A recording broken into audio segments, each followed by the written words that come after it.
Hello, everybody who is watching, and welcome to episode number 2 of the Bracket Battle, where we are seeing the Dunwich Legacy Treacheries go head to head to head to head in a double elimination tournament where one treachery is going to be left standing as the scariest treachery in the Dunwich Legacy. The treachery that I want to draw the least.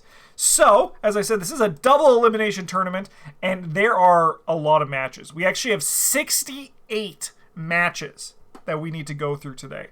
So this is going to be a doozy of a video, so why don't you buckle up, get with me, make sure to let me know if you're watching live on Twitch, let me know everyone, your winners in the chat, but also in the comments below, and as well, if you think that I gave one that went ahead further than it should have, or one that was eliminated too early, be sure to let me know that as well, because there will be a battle bracket for, I think we're going to do the 32 treacheries that the viewers think need a second shot.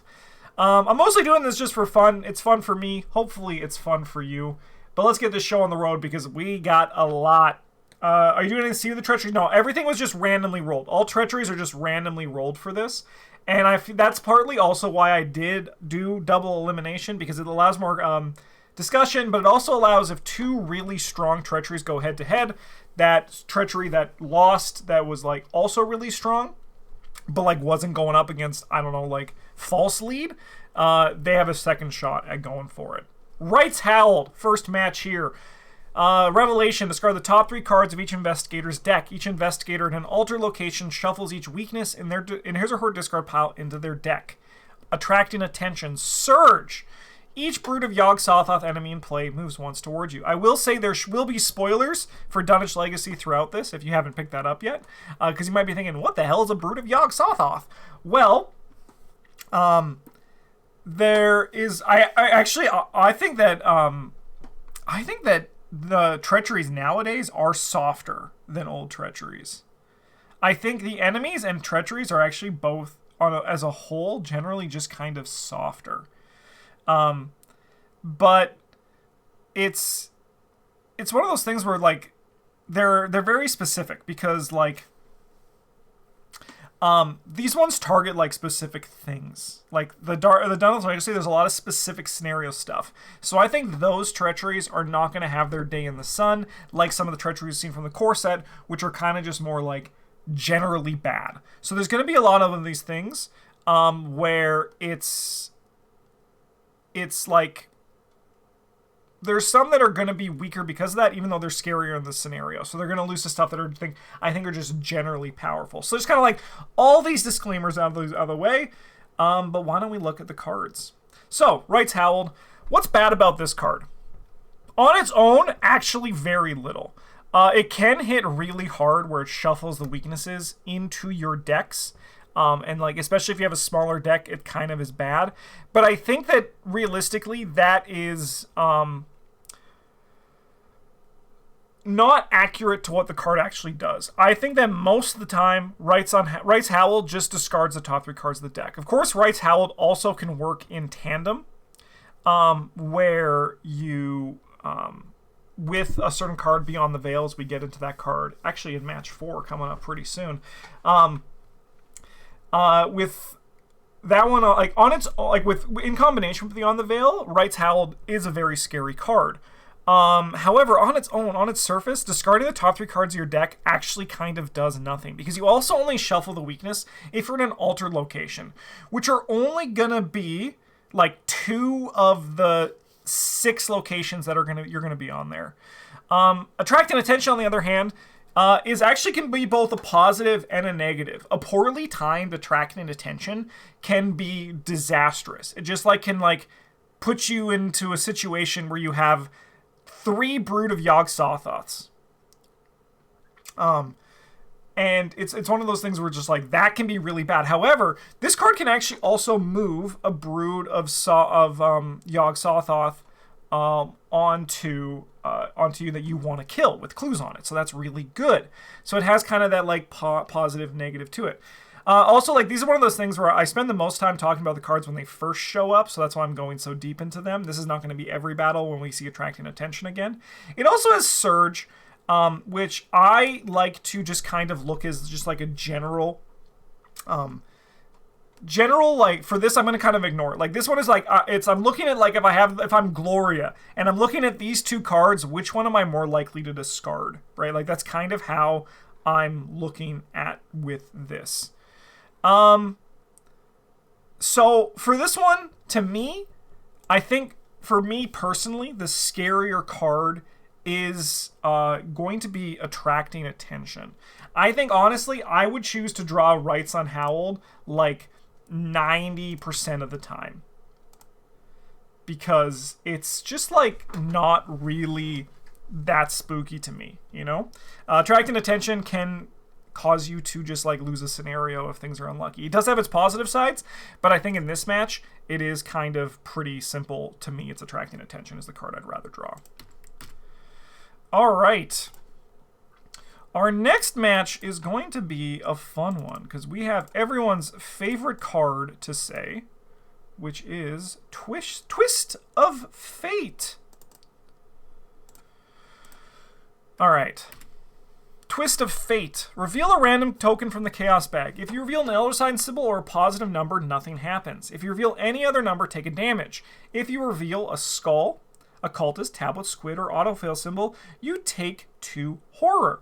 Push into the Beyond Revelation. Choose and shuffle a non-story asset you control into your deck and discard the top 3 cards of a deck of your deck. If a copy of that asset is discarded, take 2 horror.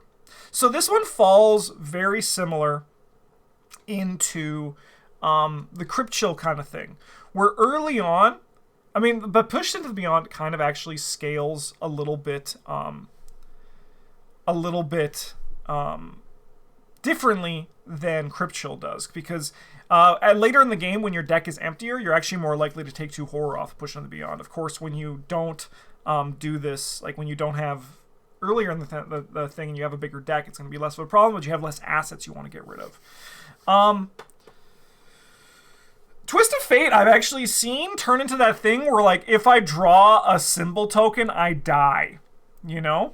Yeah, and if we actually look at it, like, on its own, I do agree with Shafes that I do think that Twist of Fate has just better odds of dealing you 2 horror. It has a chance of doing nothing, which is really nice, like, if the fate is on your side. I think this card should actually just show up more often. I think that this is actually... I think Twist of Fate is a really good encounter card.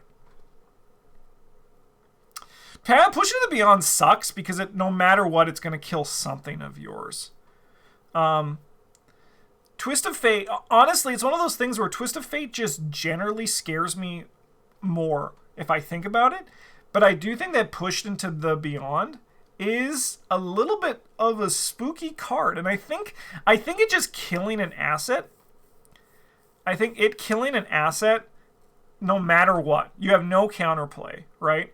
Kind of just sucks. There can be times where you like have an asset you want to get rid of, but like say for example, like you can't fight around this with Crypt Chill. And then if you do have the asset you want to get rid of, odds are you're going to discard that. And especially like, you know, like unless you're playing an Underworld support deck, you're that. I've had a lot of people seeing this. I've seen a lot of people get it always just hits the card. It just always somehow hits the card.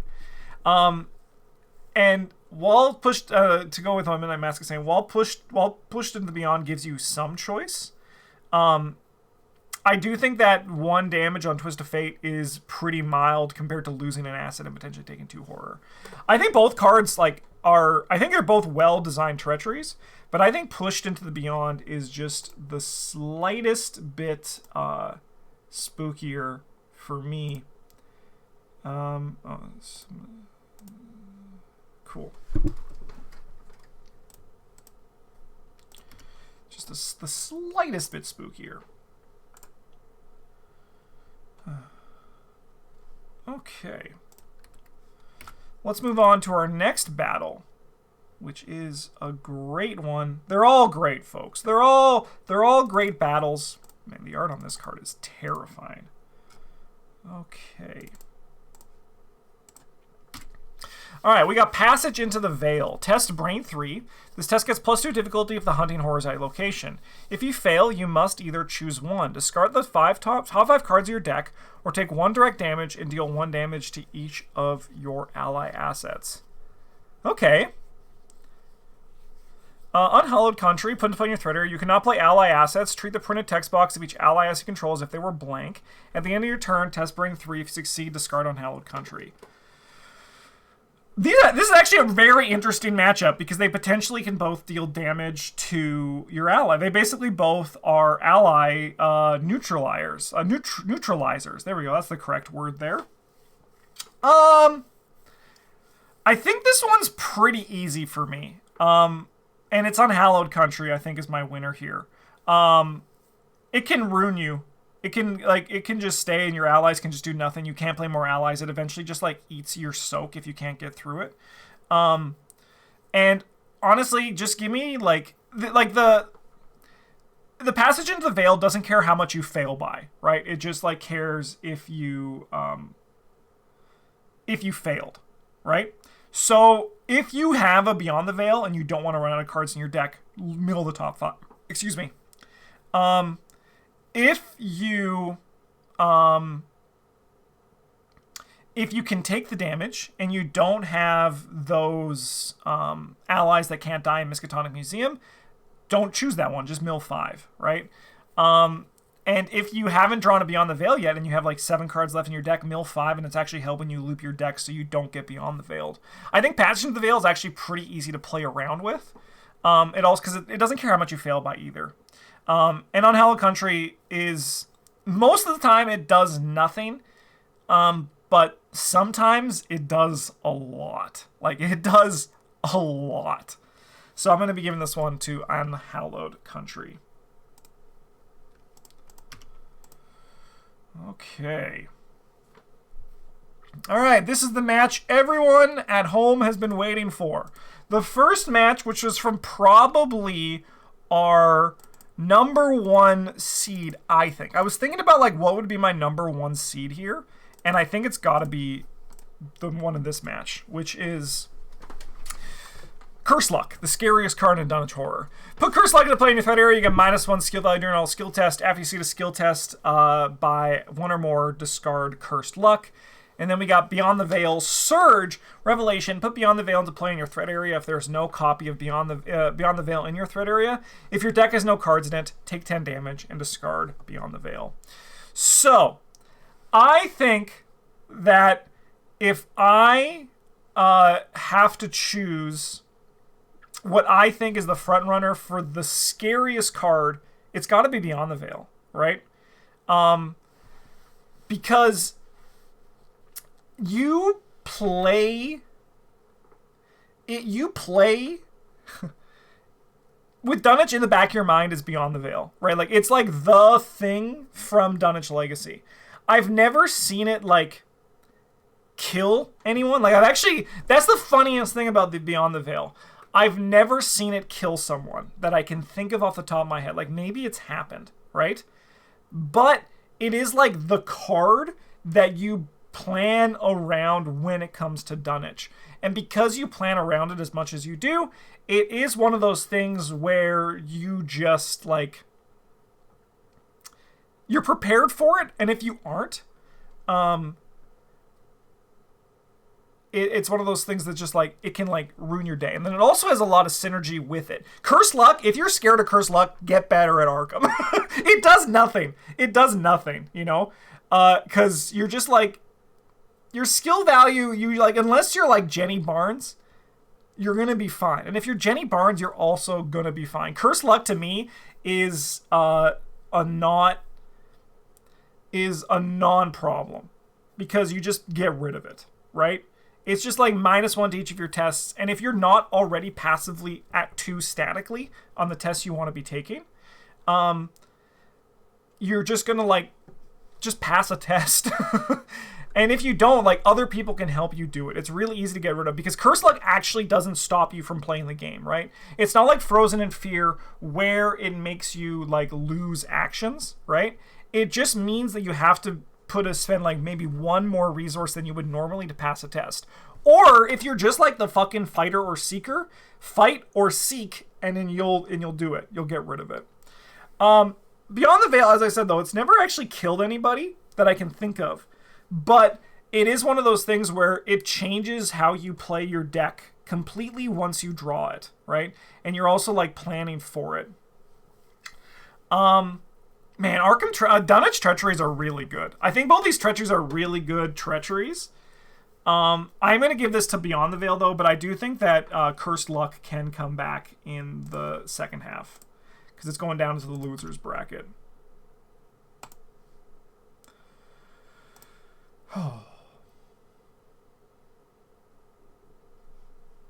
Okay. What's next? Oh, I don't even know what this card does. That's because it's from the last scenario. Okay. Alright, so we got Collapsing Reality. If you're in an extra dimensional location, discard it and take a damage, otherwise take 2 damage. That card is, like, tough. Holy hell. Okay, then we have Arcane Barrier, attached location. This is cost to move into or out of attached location. Test Brain 4. If successful, discard Arcane Barrier. Otherwise, you must either cancel the effects of the move or discard the top 5 cards of your deck. So, Collapsing Reality also has... Dare BK has a great blog website, which you should definitely check out. So they're written content, not video content. So Collapsing Reality has a little side text on it, which is you also take horror, I believe. Because in that scenario, whenever you are like moved by an encounter card or something like that, or like whenever you move not during your turn, or like just like there's some sort of text on it that deals you a horror, if I'm pretty sure. So this also will deal you a damage and a horror. But what it also does is it removes progress. So you actually have to be very particular about the locations that you end your turn on if you haven't seen a certain Collapse in Reality. I think this is a card that can actively shake a scenario and a turn that you're coming up in ways that you might not even be able to anticipate coming. Arcane Barrier is just brain door, me go through door and lose cards. It can be bad in combination with Beyond the Veil, but it also it can also hit on locations that you're going to be moving into and out of, but just someone should be able to clear it out eventually. So I'm going to be giving this one to Collapsing Reality as our winner here today. Congratulations, Collapsing Reality. You are the best. And you're going to win it. You're going to win this whole thing. I believe in you. It's actually, I mean, it is like, and if you're not on an extra dimensional location, this card just deals you 2 damage. It's like Hunting Shadows. Excuse me. It's like Hunting Shadows, but you can't do anything about it. Oopsie. Both X's are there. All right. Sorry. 1 second. We're going to just change this to that. All right. Next match. That's a scary card.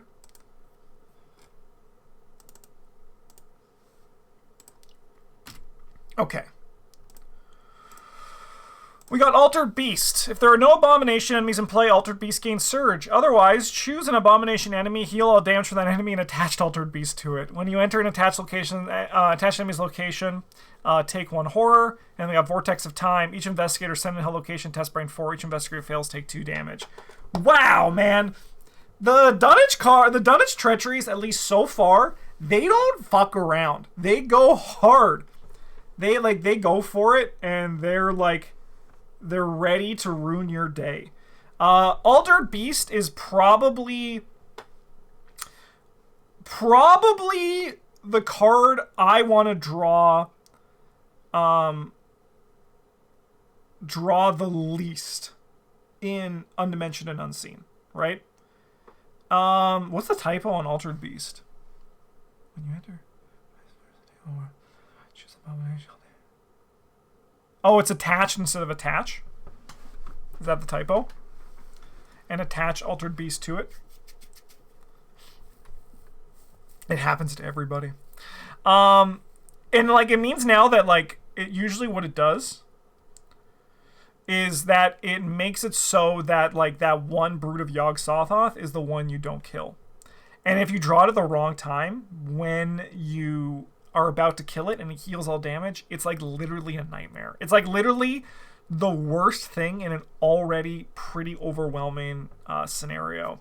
It can be good when you maybe like someone draws an Avian Thrall or like the Hound, and then someone draws Altered Beast next. You know, it's one of those things that like that can be like a really good because you don't have to put it on a Brood.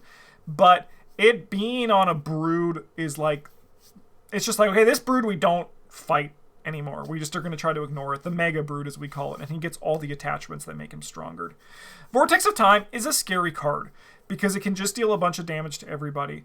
Luckily, most of the time, if you're a Mystic and you have low health, you have high brain, so you can kind of counterbalance it. I think both these cards are doozies, but Altered Beast is like the card that scares me the most in Undimensioned and Unseen, so I gotta give it to Altered Beast here. It's just a powerful Arkham Horror the card game card.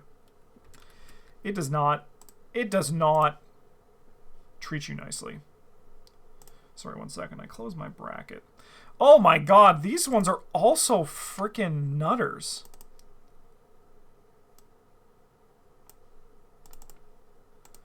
What the hell? Is each Treachery in Dunwich just like here to ruin your day? Alright, Broken Rails. Each investigator at location loses 1 action. Each investigator location with 4 or more damage must also discard an asset they control. Eager for Death. Test Brain 2. Increase the skill test difficulty by 1 for each damage on you. If you fail, take 2 horror. Wow. See, thank God we have a loser's bracket, because I would hate to just eliminate one of these immediately. So if we look at Essex County Express, which we're going to have to talk about a bunch in here, Essex County Express does change the tempo of the game completely.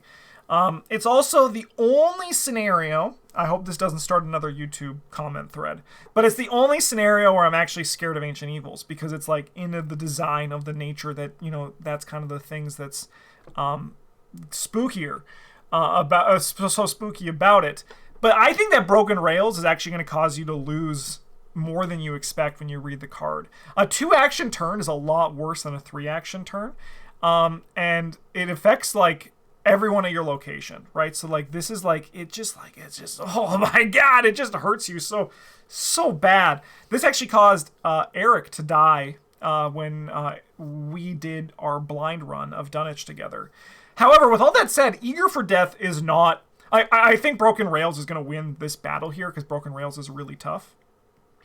But Eager for Death is like actually like a very tough encounter card, right? And it actually works in tandem with the other one, or maybe that's from a different set, if there's one that also does it for damage. But that might actually be in specifically Circle Undone. It might not show up here.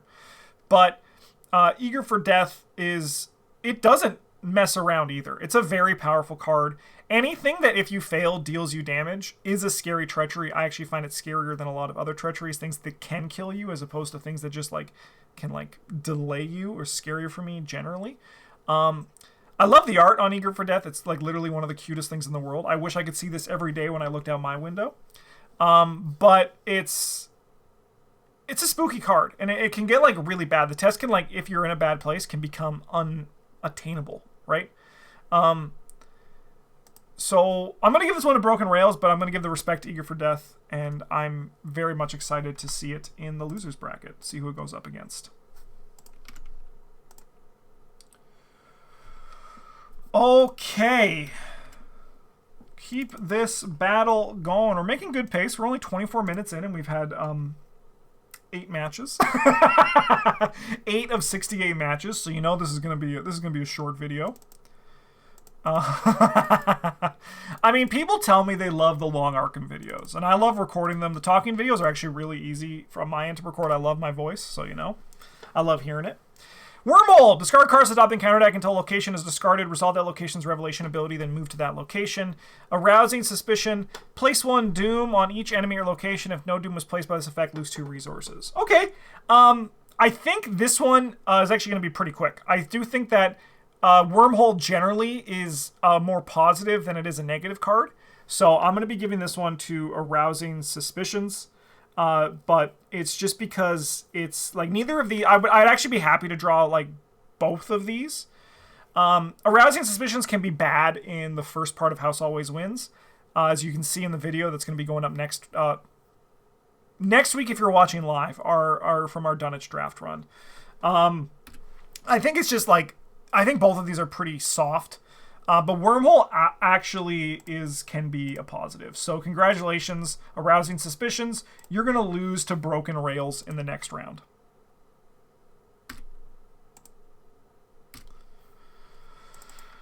All right. Ooh, this is an interesting one. Actually, no, this one's pretty easy. This one's pretty easy for my part. All right, Towering Beast. This is a peril attached to a Brood of Yogg-Sothoth enemy in play. If the enemy's at your location, take a damage. Attached enemy gets +1 fight and +1 health. That's spooky. Slithering behind you. If Hunting Horror is in play, add 1 Doom to it. If Hunting Horror is not in play, search the encounter deck, discard pile in the void for the Hunting Horror and spawn at your location, engage with you, and shuffle the encounter deck. So in the Miskatonic Museum, it should be no surprise. This shouldn't be a crazy statement or anything like that. But the less you have to kill the Hunting Horror, or the less you need to like even just evade the Hunting Horror, the more likely you are to win. So I do think that Slithering Behind You is the card that generally will cause you to have a harder time in the Miskatonic Museum. If you draw this on like turn 3, it's going to really put you behind, right? Why is Towering Beast peril? Probably because it gives you the choice of which brood to attach it to, and that would be the reason. So you can't like strategize as a group to figure out which is the best beast. Someone might put it on the beast that you don't want it to. Towering Beast, though, I think is not nothing. However, most of the time, Towering Beast is like the softer version of the Altered Beast card that we just talked about a few matches ago.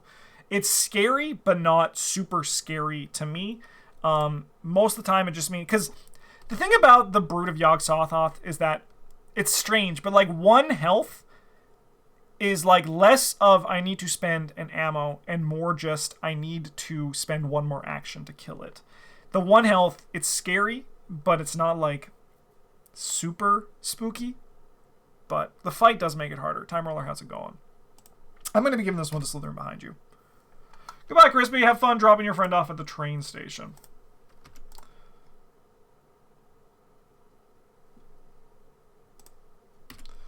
Okay. Oopsie. Nice try trying to win twice.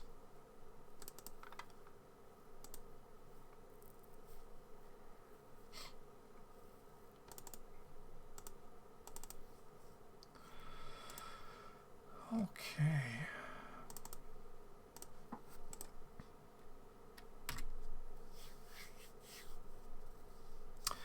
Strange Signs. Test book 3. If you fail, add 1 clue from the token pool to your location. 2 clues instead if there are 3 or 4 investigators in the game. Strange. I mean, I understand why this is a book test, but it seems weird that it is. It always seems a little bit strange. But if hunting, Stalked in the Dark. If Hunting Horror is in play, it readies, engages you, and attacks each investigator location. Otherwise, Stalked in the Dark gains Surge. So I think for the cards that gain Surge, if the effect doesn't trigger, we should talk about them as if the effect did not surge. And I think that just like getting attacked, it moving to your location, right? I think Stalked in the Dark is just better than having to do a bit more investigating later on in the game, you know? So it's got to be Stalked in the Dark, and I think that one's a pretty easy match.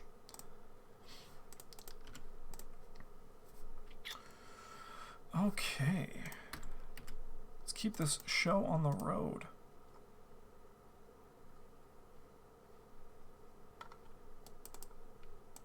Interesting matchup.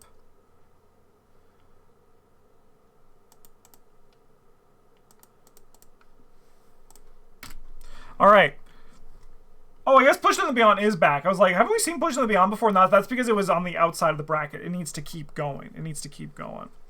All right, so Sorted and Silent. We're starting to see the ones that, because we had 3 matches that were before the initial bracket, because we had like 35 participants. So trust Bracket Maker, it does its best.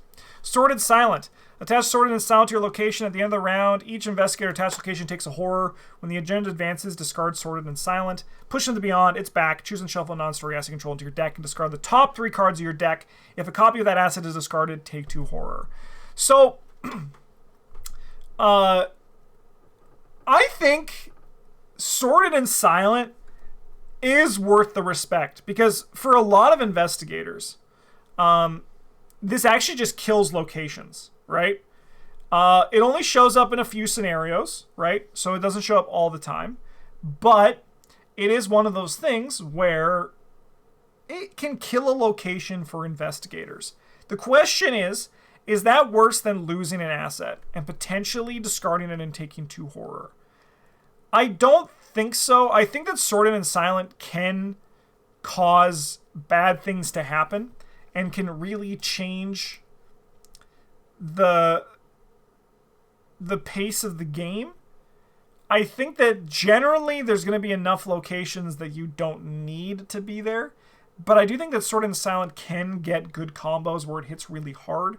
But I think just generally as its own, losing an asset is worse to me than like having to avoid a location for the majority. Because a lot of the time, Sorted and Silent just kind of does nothing. I do think I'm going to give it to Push to the Beyond for this one. Just because it just feels a bit more like... It feels a little bit scary to me. Just like losing an asset will just kind of like suck more in the grand scheme of things.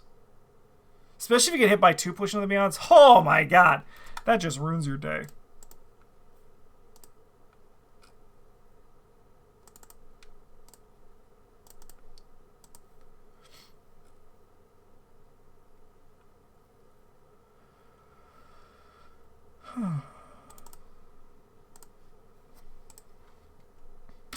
Okay. We got Terror from Beyond. This is a peril. Choose one of the following card types. Asset, event, or skill. Each player must discard each card in his or her hand that is in the chosen card type. If this is not the first copy of Terror from Beyond drawn this phase, choose 2 card types instead. What a beautiful card design, right? Such great treachery design.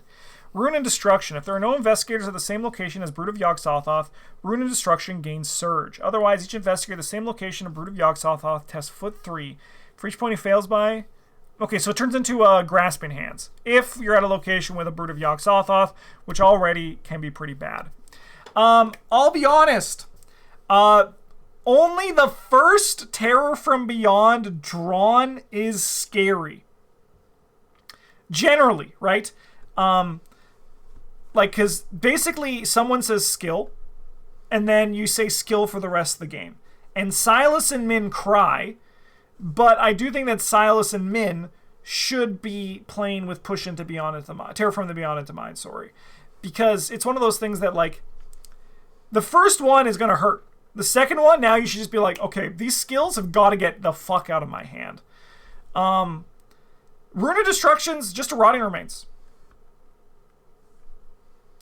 Less savvy Arkham players can lead a run with Terror from Beyond. Yeah, but that's but savvy Arkham players can win even if they lose their whole hand. So, you know, it just meets in the middle and the card's just neutral.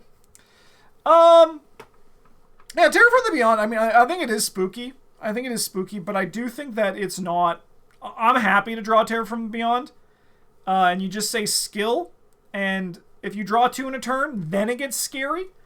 Because you say skill, and then you'll have to be like, probably asset, realistically. I think event generally is like the one you don't want to choose here. But I think I'm going to be giving this one Ruin and Destruction. Terror from Beyond doesn't scare me, man. Because he's just like, I'm the skill guy. Everyone says skill, and it still doesn't bother me. It still just, like, doesn't bother me. So I'm going to be giving this one to Ruin and Destruction. Dying is worse than losing cards from your hand.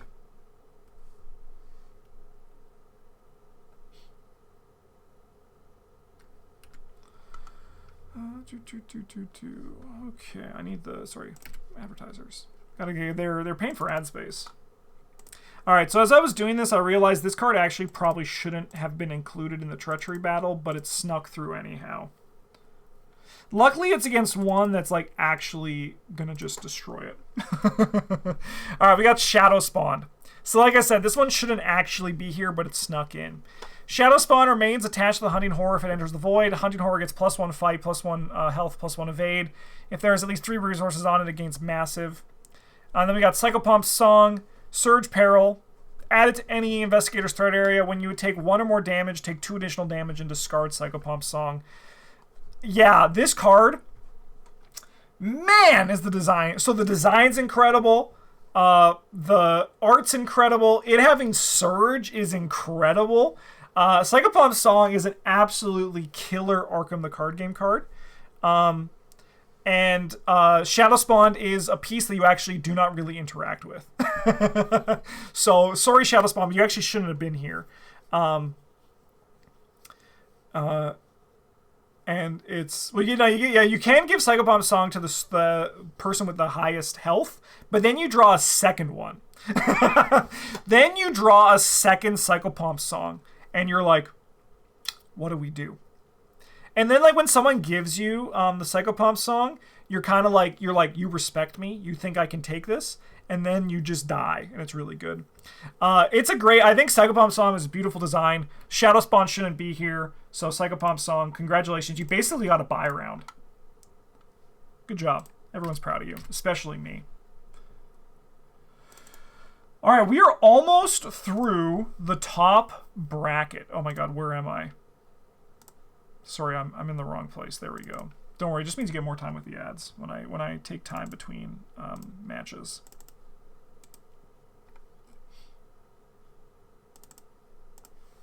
All right.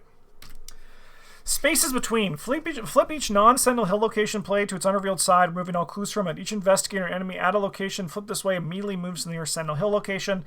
Shuffle each non-Sentinel Hill locations so the players not know which is with spaces between. And Vast Expanse. If there are no extra-dimensional locations in play, it gains Surge. Otherwise, Test Brain X, where X is the number of extra-dimensional locations in play, max 5. For each point you fail by, take a horror. What? Oh, I always forget about this card. Holy hell. They did not fuck around when the game first started, did they? Spaces Between kind of just does nothing most of the time, right? Vast Expanse is Rotting Remains that goes up to 5. So, congratulations, Vast Expanse.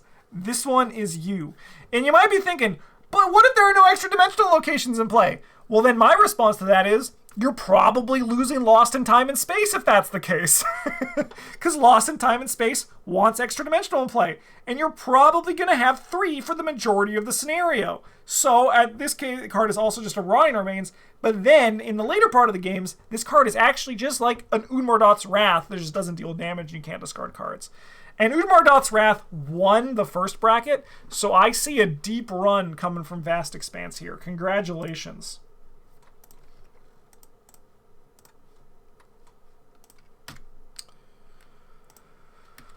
Okay. Man, Psychopomps is going to lose to Vast Expanse next, and then it's going to have to go to the loser's bracket. That's tough. That's tough. Okay. Interesting match coming up here, at least for the first card. I don't know what the second card is.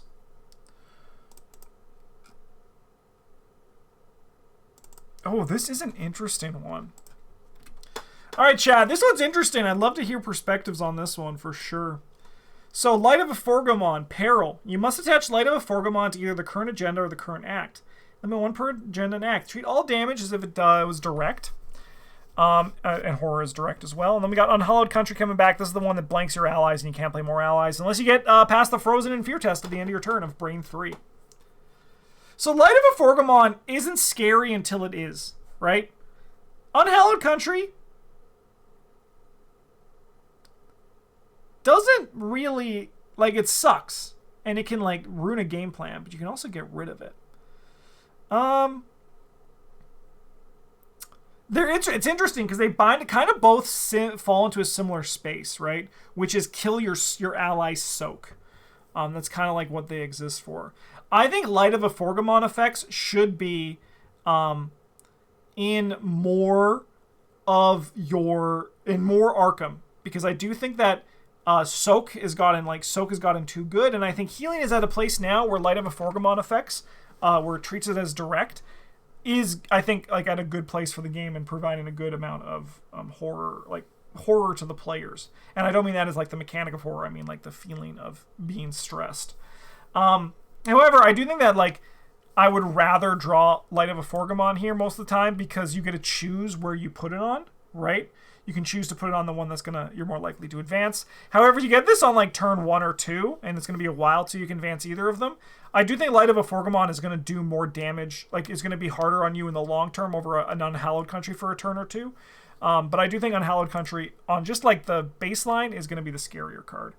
But I do think that already the cracks in Unhallowed Country are starting to show, I think.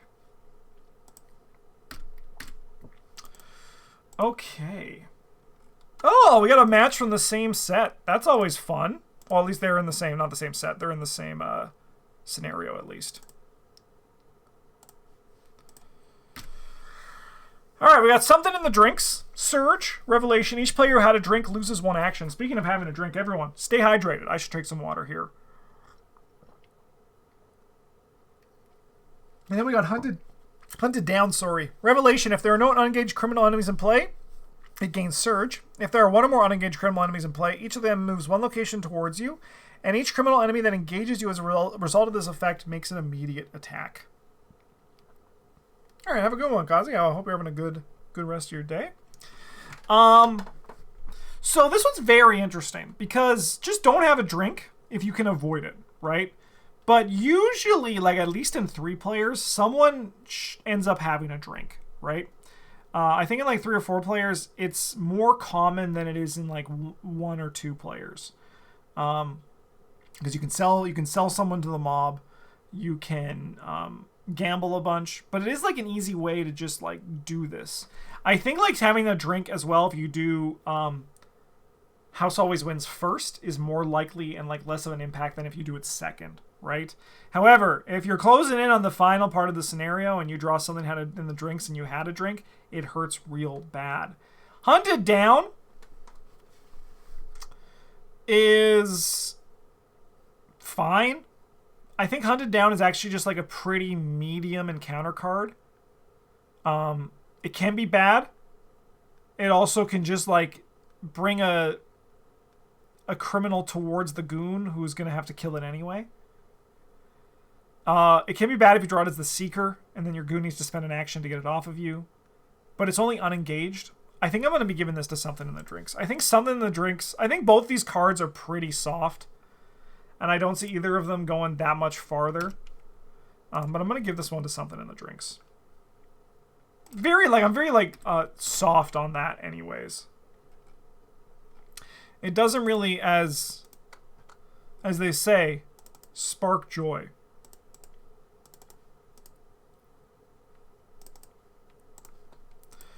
Alright. Visions of Future Past. Revelation. Test Brain 5. For each point you fail by, discard the top card of your deck. And Claws of Steam. Test Brain 3. If you fail, take 2 damage and you cannot move from this location this round. Damage from this effect must be assigned to your assets first if able. So Claws of Steam is scarier. Claws of Steam can cause you to lose Essex County Express. Yeah, well, I mean, like, people worry about people getting kidnapped. You know, you see them all the time. Like, have you seen my Duke the dog? He was kidnapped by a man in bag. Yeah, Visions of Future Past can be scary when you get a Beyond the Veil, right? Like, the stress of Visions of the Future Past goes up. But Claws of Steam is scary all the time. All the time. So Claws of Steam, congratulations. This one's easily yours.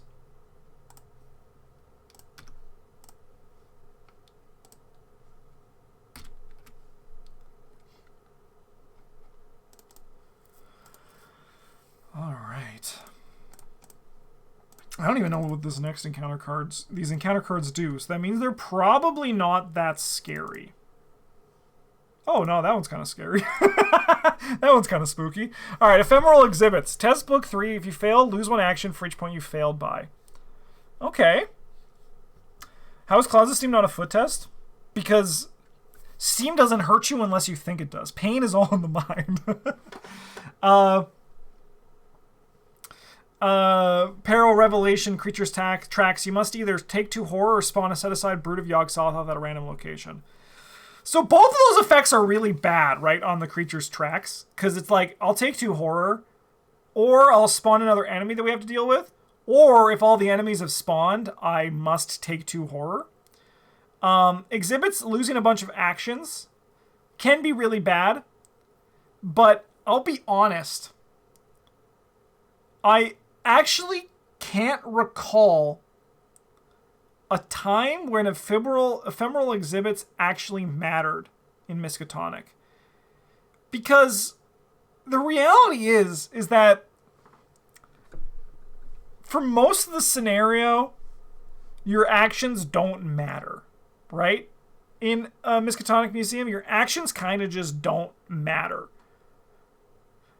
And if you're the clue getter, you pass it and you get clues. If you're the goon, you had nothing to do in the first place. So I'm going to be giving this one to the Creatures Tracks. I just can't recall a time where ephemeral exhibits actually like caused me to feel any fear in my gut. You know, I feel nothing like the woman in the picture feels. But maybe there's something that I just can't recall. All right, and we have our last match here in the bottom bracket, I think. Sorry, in the top bracket. Which is going to be the one I've actually been waiting for. And the one that you've probably been waiting for, too, if you've been paying attention to the ads. Kidnapped! Test brain or foot 4. If you fail, add an ally asset you control to the pool of potential sacrifices, then attach kidnapped to the current agenda. If you have no ally assets, take 2 damage and discard kidnapped instead. Force. When attached agenda advances, choose a potential sacrifice at random and place it underneath the agenda deck. Attracting attention. Surge! Each Brood of Yog-Sothoth enemy in play moves once towards you. I'm actively scared of drawing kidnapped. Right? Like, the card is actually, like, the test is high.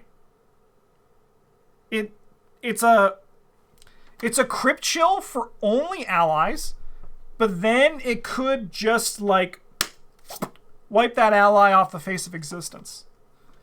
I think the design is beautiful. I think it does a lot of things. It's probably one of my favorite, if not my favorite, arts in Arkham Horror Flat. And yeah, and it also doesn't like make it less likely for a story asset to get killed, because it actually, if you fail, you get multiple sacrifices. Luckily, you can save them if you have the right like pace and the tempo. And it's like actively like you can like be a hero. You can feel like a hero. But if you get it early on, dude, sorry, someone else is getting sacrificed. A lot of people will spend big resources to pass this card, which I think shows the dangers of it. And if you have no allies, it still just deals you 2 damage. I think that it is a beautiful card, and I'm giving this one without even talking about attracting attention. This one's going to Kidnapped because I think the card is just chef's kiss, 10 out of 10. Okay.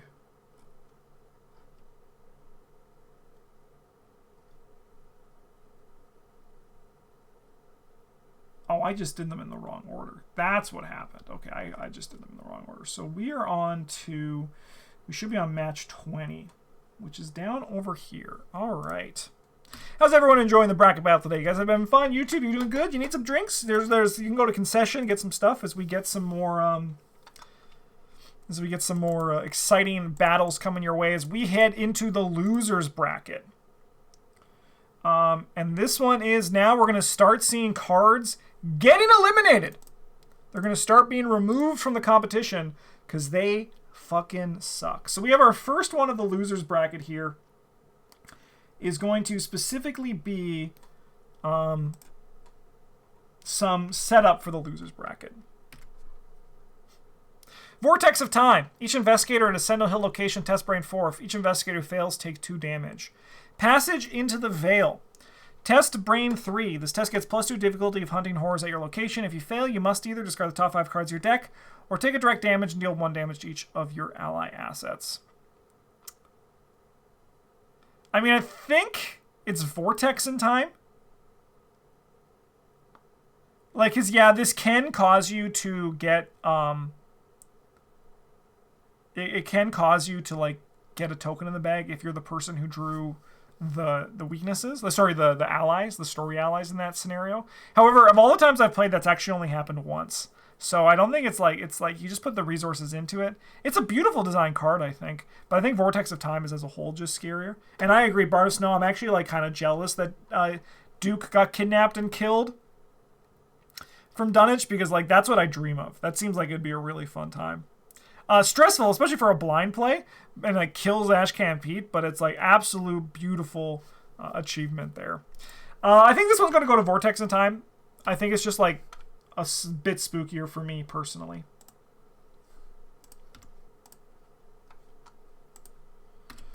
Oh god, I did that twice now. Okay. We then go to...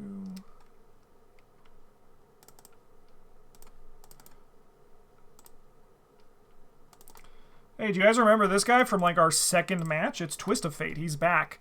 Twist of Fate is going up against Strange Signs, the one where you test book, and if you fail, you add a clue to the token pool. I think this one's pretty easy. I think Twist of Fate is going to get a win here. Just because Strange Signs just basically means that your clue getter is going to have to do a little bit more work as it goes, or your flex is going to have to do a little bit more work. And if the right person draws it, the card just like does absolutely nothing. Twist of Fate can kill you. So it has that going for it, right? Strange Signs can't kill you. It just makes you have to spend a bit more time playing the game. And that's actually a reward because we love playing Arkham. So a bit more time playing Arkham, it's basically a gift. It's basically a gift.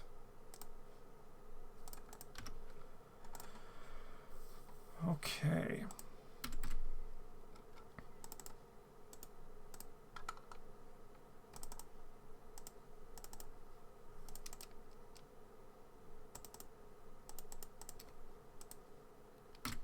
All right, Ephemeral Exhibits. Test Book 3. If you fail, lose 1 action for each point you failed by. Or Wright's Howl. Discard the top 3 cards of each investigator's deck. Each investigator in an altered location shuffles each weakness in his or her discard pile into their deck. Honestly, I'd be pretty happy to draw these cards in their given scenarios. And they both kind of kill actions, right? Like, they both kind of cause you to lose actions. Ephemeral Exhibits, directly. Wright's Howled, having to deal with your weaknesses again if you've already dealt with them. But I don't think either that scares me that much. And I think that these are good examples of the losers brackets.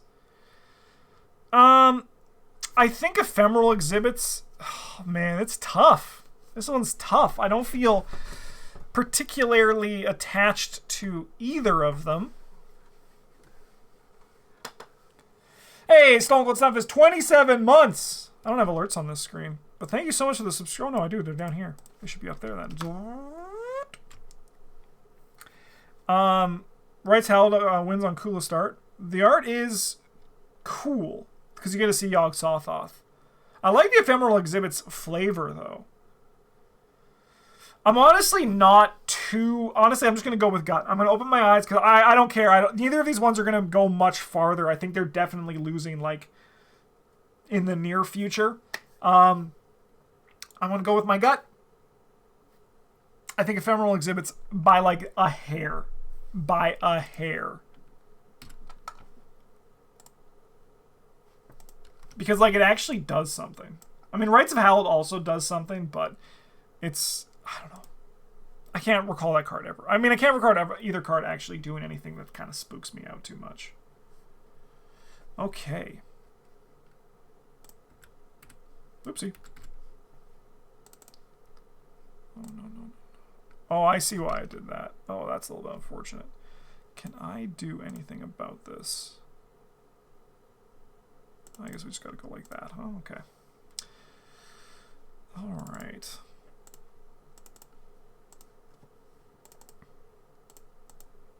All right, Ephemeral Exhibits is back, and it's going to try to make a further run through through the gauntlet. As it goes against Visions of Future Past. Test Brain 5. For each point you fail by, discard the top card of your deck. Book 3. If you fail, lose an action for each point you fail by. I mean, Ephemeral Exhibits is like, hey, I beat Rights Howled, so that means I can beat another one. And it's true, because Visions of Future Past is kind of like a worse version of Rights Howled, right? So it's just got to go to Ephemeral Exhibits again. It's like the exact same matchup. So congratulations, Ephemeral. You're making a run through the losers bracket, and everyone is really proud of you. Good job. Good job. All right, but maybe... but hopefully you'll lose your next one. You gotta. You gotta. All right. Oopsie, I don't have the ads up. No, you're seeing it all in real time. Oh, God. Okay, well, it's here. No ads. I'll get them for the next one. We got Hunted Down. This is the one with there are no unengaged criminal enemies in play. If there's one or more, each of them moves one location towards you. And then we got the Light of a Forgamon. You must attach it to the current agenda or the current act. Limit one per act and agenda. I think both cards like have their times where they're really bad, and both cards have their times when they're pretty mild. A Hunted Down that moves more than one criminal is really bad. A Hunted Down that's going to move one criminal, that's kind of A-okay. Also, like a lot of the times, this lives in a world where evading was like more of a thing, because a lot of the times you just kill the criminals. So I think this one is going to go to the Light of a Forgamon, and sorry, Hunted Down, but you are out of the competition. See you later. Rest in peace. Okay.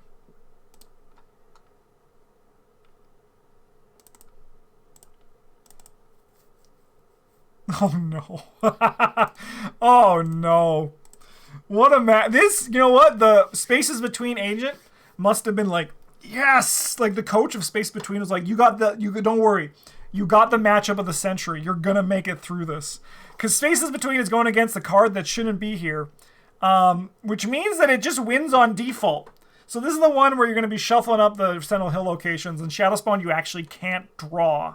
So Shadow Spawn, unfortunately, is automatically disqualified. Shouldn't have been here, but Spaces Between gets a win under its belt, which honestly I thought would never happen, because I think Spaces Between is probably one of the softest cards in the Dunwich Legacy, easily. But it gets to keep on moving. And that's so funny. It's so funny. Good job, Spaces Between. We're all really happy for you. Like I said, you just got a good pull on the lottery. Okay.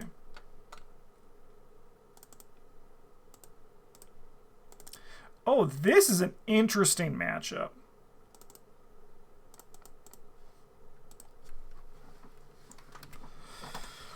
All right, Terror from Beyond. This is the peril one where you have to choose asset, event, or skill, and everyone discards each one of those with it. And Sorted and Silent, which basically just horrorizes a location. I don't think I'm going to spend too much on this one. My gut tells me which I think of these two is scarier, and I think it's Terror from Beyond. I think Sorted and Silent has its moments where it can be particularly tough, right?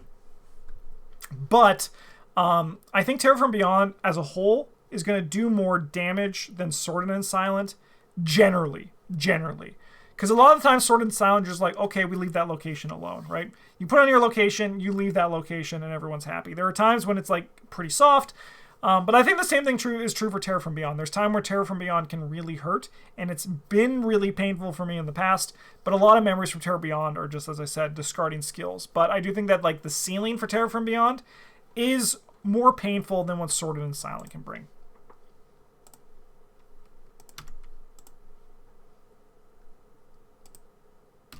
Oopsie. Okay.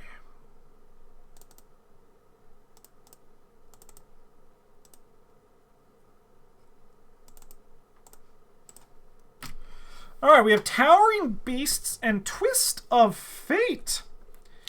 So Towering Beast attached to a Brood Yogg-Sothoth enemy in play. If that enemy location take a damage, that sucks. And attached enemy gets +1 fight and +1 health. That sucks. It sucks. Like it's one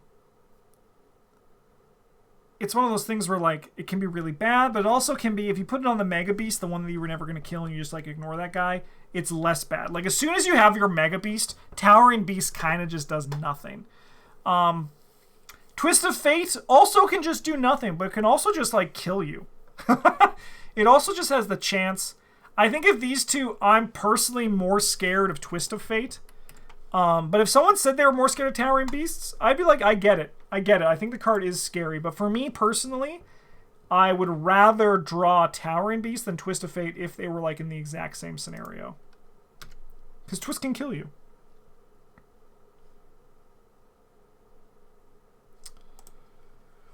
Okay.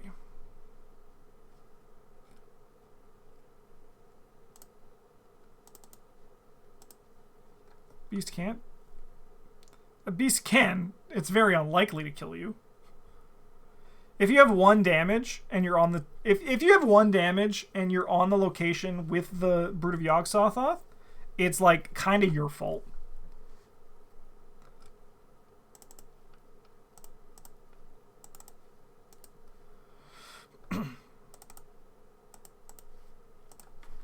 All right.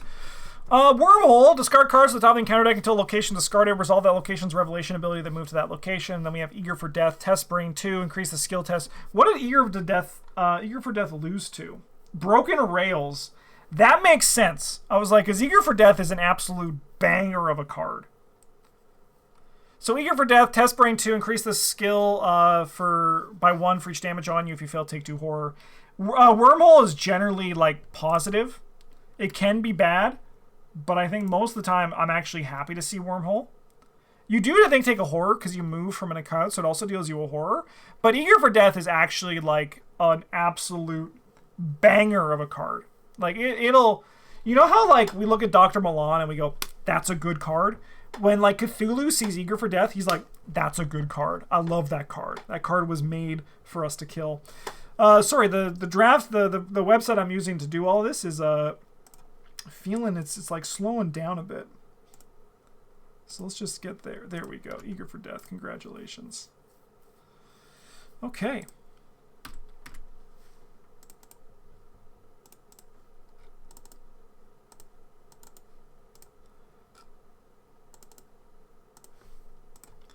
All right, Arcane Barrier attached to location is additional cost to move into or out of Test Brain 4. If you fail... If you succeed, you get rid of it. If you fail, cancel the move or discard the top 5 cards. Vortex of Time. Each investigator sent a location, Test Brain 4. Each investigator who fails takes 2 damage.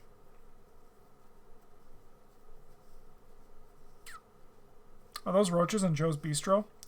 I will let you know that Joe's Bistro has passed all impromptu health inspection visits. We have nothing to worry about. The roaches that were found in the past were under a previous owner, but Joe's Burrito is roach-free.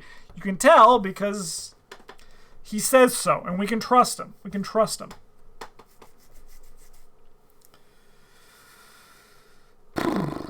Okay, I think Arcane Barrier can be pretty annoying, but I also think a lot of the time Arcane Barrier is just get nulled. The Vortex of Time can be a thing where it only hits 1 person, but I think if Vortex of Time hits 2 people, it's actually like pretty spooky. What did Vortex of Time lose to? Altered Beast. That makes sense. I think I'm going to be giving this to our good friend Vortex of Time here, because Arcane Barrier, it doesn't really bother me too much. And as we always say, Vortex of Time can kill you. Arcane Barrier can also kill you, but it's less likely to have those windows where you where it does. And also, yeah, it just can discard your weaknesses. It doesn't shuffle them back in. So really, Arcane Barrier is actually a good thing. Okay, 1 second. This stupid thing is...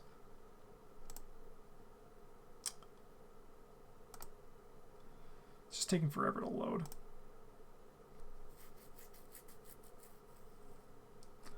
Alright, we're back. Go like this. You can do it. Please, I need to keep this going. I need to report the scores. Come on! Alright, we're back for the time being. The website might crash again, but we'll see what happens. We'll keep this show going for as long as we can until they turn off the lights at the stadium. Apparently, the stadium I'm in haven't paid their bills. All right. Yeah, luckily the website doesn't crash, so I don't need to. Like, it only crashes if I refresh. If I stay on this and I'm trying to advance, it'll stay up. So I can take a screenshot if it happens again, no problem. Cursed Luck. Put Cursed Luck into play in your threat area. Get -1 skill value during skill tests. After you see the skill test by 1 or more, discard Cursed Luck and attracting attention.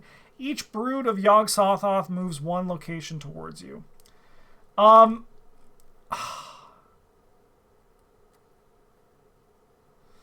I think there are times when attracting attention can be really bad. I think there's times when Cursed Luck can be really bad.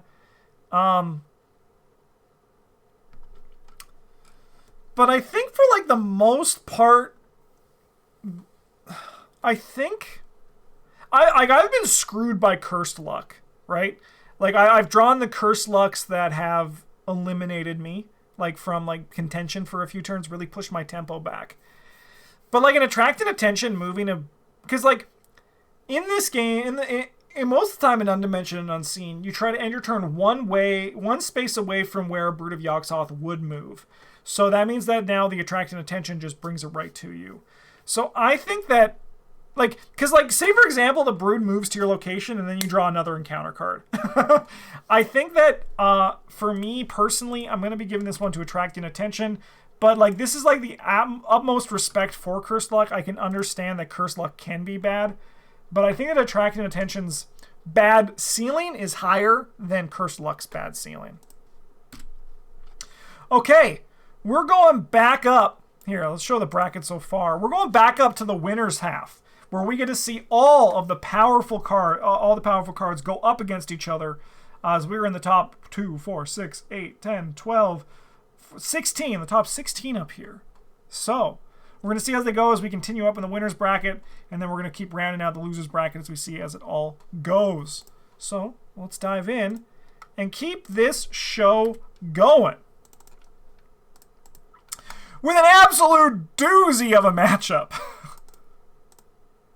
This is an absolute doozy. We're back to the heavy hitters, where we're going to go back and look at these cards and be like, holy shit, that's right, I forgot you were still here. We have Kidnapped. Test Brain or Foot 4. If you fail, someone gets kidnapped, one of your allies. If you can't, take 2 damage, and another person dies, and it's all your fault. It's actually all your fault because you failed the test. Versus Beyond the Veil, which is the one where if you have your deck has no cards in it, you take 10 damage and discard Beyond the Veil.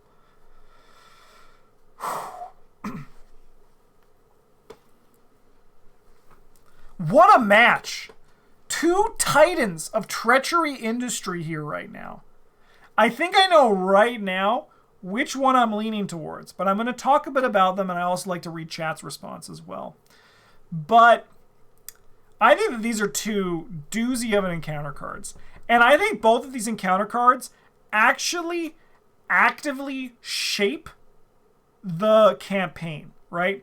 Beyond the Veil for the whole thing, but I think Kidnapped actually does paint a sense of dread throughout the entirety of Blood on the Altar, right? And it's not an easy test to pass either. A Brain or Foot 4 test ain't nothing. Like, that's an actual, like, solid number on the Mythos cards side. Beyond the Veil, you play around it. You build your deck with Beyond the Veil in mind. There's reasons why people don't recommend, like someone like Winifred, Amanda, or Patrice, or Harvey even can have some hard problems for Dunwich Legacy. So I have my vote locked in, chat, but I want to know which one are you going to vote for? And I promise you I'm not changing my vote. But of these 2, which one would you rather, which one do you think is scarier to draw?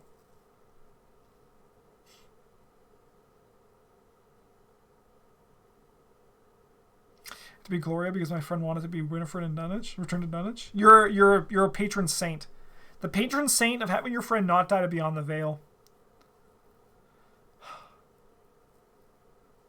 I mean, like, I'm going to be real. Whoever loses this match is probably going to make a tear of the winner's bracket, right? Like, we can just all agree on that, right? For me, personally, I think it's tough, man. It's tough. So yeah, we're actually at a 50-50 split between Kidnap, but my gut was still, but now as I think about it more, because Beyond the Veil, it does power up every other discard Treachery too. Suddenly now your Visions of the Past, or Future Pasts, is actually like scary. I mean, like, really we're just basically voting on who's staying up here, because the other one's just like...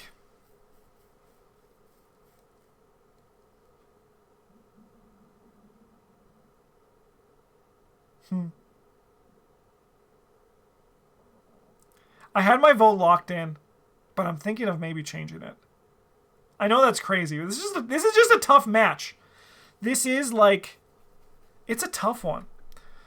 When even as Beyond the Veil in the art, you can see it's a guy who's screaming and he's getting sucked into a world beyond worlds, because you can see him kind of here with his tie, his face, his open skull screaming as everything is just spiraling around him. What's the other card that might win? Broken Rails. I think is probably one of the scariest cards. I think Broken Rails is up there. And I think like some of the... I think Psychopomp's Song has its hat in the arena.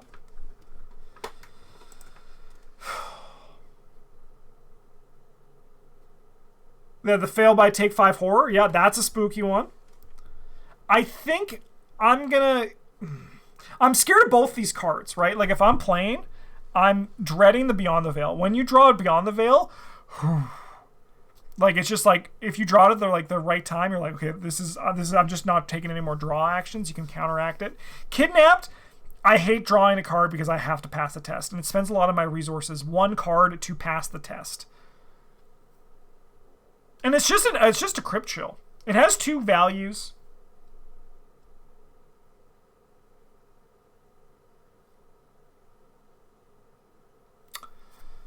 I think I'm going to give it to Beyond the Veil.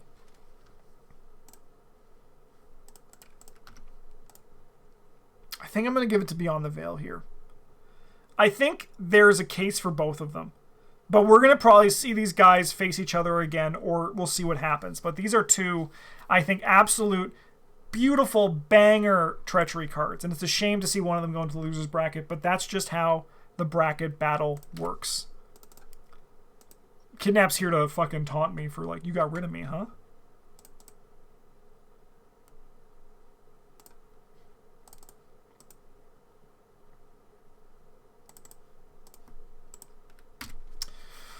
Alright, we have Collapsing Reality. If you had an extra dimensional location, discard it and take a damage. Oh, otherwise take 2 damage. That's a hard card.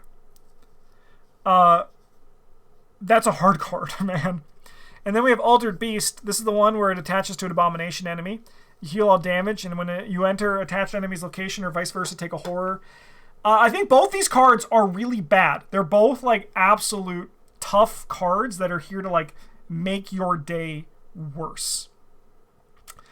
I do think that, for me personally, Collapsing Reality is more likely to cause you to lose an entire campaign.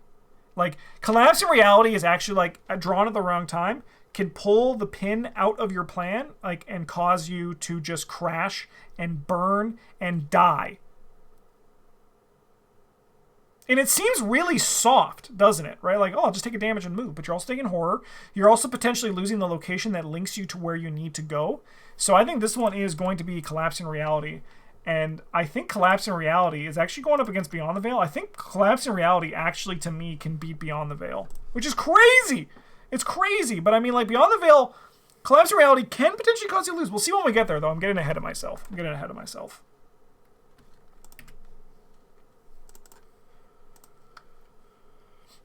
Oh, okay, this one's easy. This one's a nice, easy one.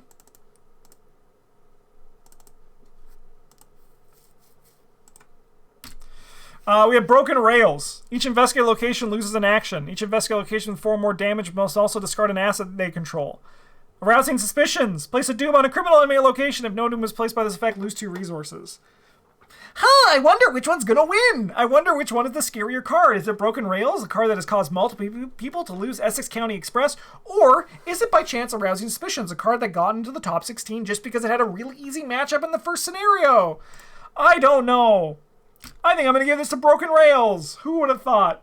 Sorry, Arousing Suspicions, but you kind of just got here because you went up against Wormhole in the first round.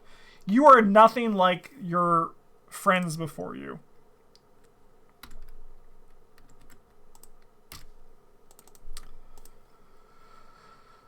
Okay.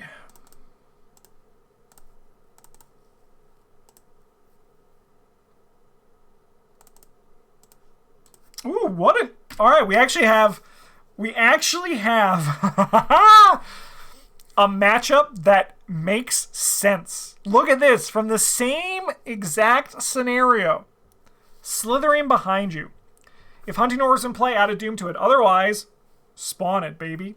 Stalked in the Dark. If it's in play, it readies, engages you, and attacks each investigator location. Otherwise, it gains Surge.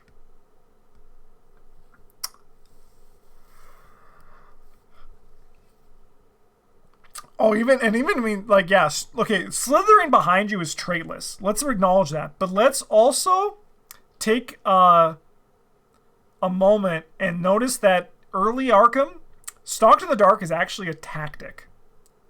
Right? Like, that's a trait on a Treachery. That's a little bit funky, isn't it? I think, for me, personally, even in the scenario itself, I would rather discard this card if I was Gloria, like if I was looking at the 2. Yeah, Mark's looking that card up. He's like, let's go. I could play Stalked in the Dark in my deck. I think Slithering in the Dark is going to win this card, because I think Slithering behind you, not Stalked. But Slithering behind you, I think, actively can ruin your days. But Stalked in the Dark is a scary card, but I think of these two, in the scenario itself, I would rather always burn Slithering behind you.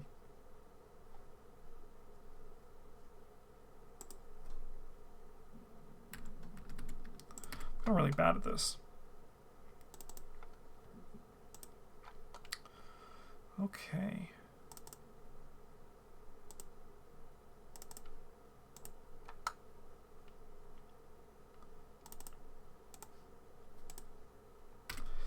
Pushed into the Beyond. Choose and shuffle a non-story asset you control into your deck and discard the top 3 cards of your deck. If a copy of that asset is discarded, take 2 horror. If there are no investigators at the same location as Brood of Yog-Sothoth, Rune of Destruction gains Surge. Otherwise, each investigator at the same location as a Brood of Yog-Sothoth tests flip 3. For each point he or she fails by, takes the damage. So, Pushed into the Beyond is actually done a pretty... Like, this is Pushed into the Beyond's 3rd matchup. And I think it's, like, doing a really good job at, like, running the gauntlet. Like, running the gauntlet here. It's been doing a really good showing of the bracket battle. That's so funny. Rune is me before hungry, and Pushed is me after eating. You ate too fast, brother. You gotta slow down. I love pizza! Oh, I hate pizza. I need to have pizza left. Trust me, when you're 34, pizza hits a lot different. I have to eat, like, no pizza. I'm 34, right? Yeah, it's 2023. Anyways, what am I talking about? Oh, the bracket battle, right. I think it's pushed. Rune of Destruction can be bad. It is a Grasping Hands. But I think it's going to hit a lot less, and Pushing the Beyond just always hits. And yeah, it's having its Dark Horse run for sure. I agree, Midnight Mask. It's doing it. I think it is going to be going into the loser's bracket in the next match, just seeing what's coming. But, yeah. How have I gotten so bad at this? It's only been a week. All right. We got some spicy meatballs coming up here. We have 2, I think, obvious frontrunners that are meeting a bit too soon. Arousing Suspicions, this should have been you in one of these. Psychopomp's Song, this is the one where you add it to a player's threat area, and then they would take 1 or more damage, they take 2 additional damage. So 2 additional damage is a lot. Like, let's just, like, paint a picture, all right? where someone has this and then they fail like they take 2 damage, now they're taking 4 damage. That's a lot of damage. Vast Expanse, though, it doesn't fuck around. It's Rotting Remains, so you test Brain X and you take a horror for each one you fail by. This one can go up to 5. Just don't take damage. I mean, that's my plan. You'll see that coming up in an episode on the channel soon in our draft run. But Vast Expanse, I think is like it should hit really hard. It's in the final scenario, and I feel like we actually like Lost in Time and Space is a really good scenario, and I actually like doing these in order. When we see the final card, like from Udmordoth's Wrath, I feel like final scenarios don't hit as hard as they used to. Like, maybe I'm crazy, but like Vast Expanse, it reminds me of like Azathoth's Coin, right? Where it just like doesn't care about you. It doesn't care about you winning. It doesn't care about like the balance part of that. It's just like, here, deal with this, because it's the final scenario, motherfucker. So I'm going to be giving this to Vast Expanse.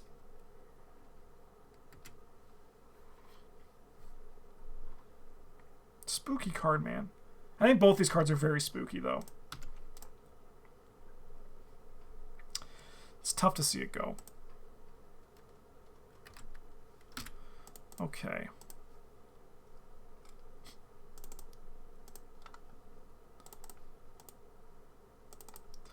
Dude. Unhallowed Country is running the gauntlet, man. It's another one that's actually gone like really far through this. So Unhallowed Country, it's the one where it blanks your allies and you can't play more unless you pass a Frozen in Fear Brain 3 test at the end of your turn. Something on the drinks, Surge. Each player who has had a drink loses an action. I think Unhallowed Country is going to win this. Something the drinks can be bad, but just don't drink. Just like don't have the drink. And if only one player has the drink, like if only one player has the drink, this is pretty soft. If multiple players have drinks, it becomes harder. But if everyone's having like, if like the first thing you do, if like the first thing you do in A House Always Wins is everybody goes to the bar and have a drink, you can't blame something in the drinks. That's you just like playing the scenario like you're actually going to a bar, and just don't do that. The O'Banions don't go to their bars. Don't have their drinks. Yeah, that's a good trailer. Maybe I should get an O'Banion ad for the next one coming up. Oh, it's starting to lag again. Website's starting to lag again. All right, I'm going to quickly just take some screenshots. Oh, that wasn't in the video. All right, we're back, baby.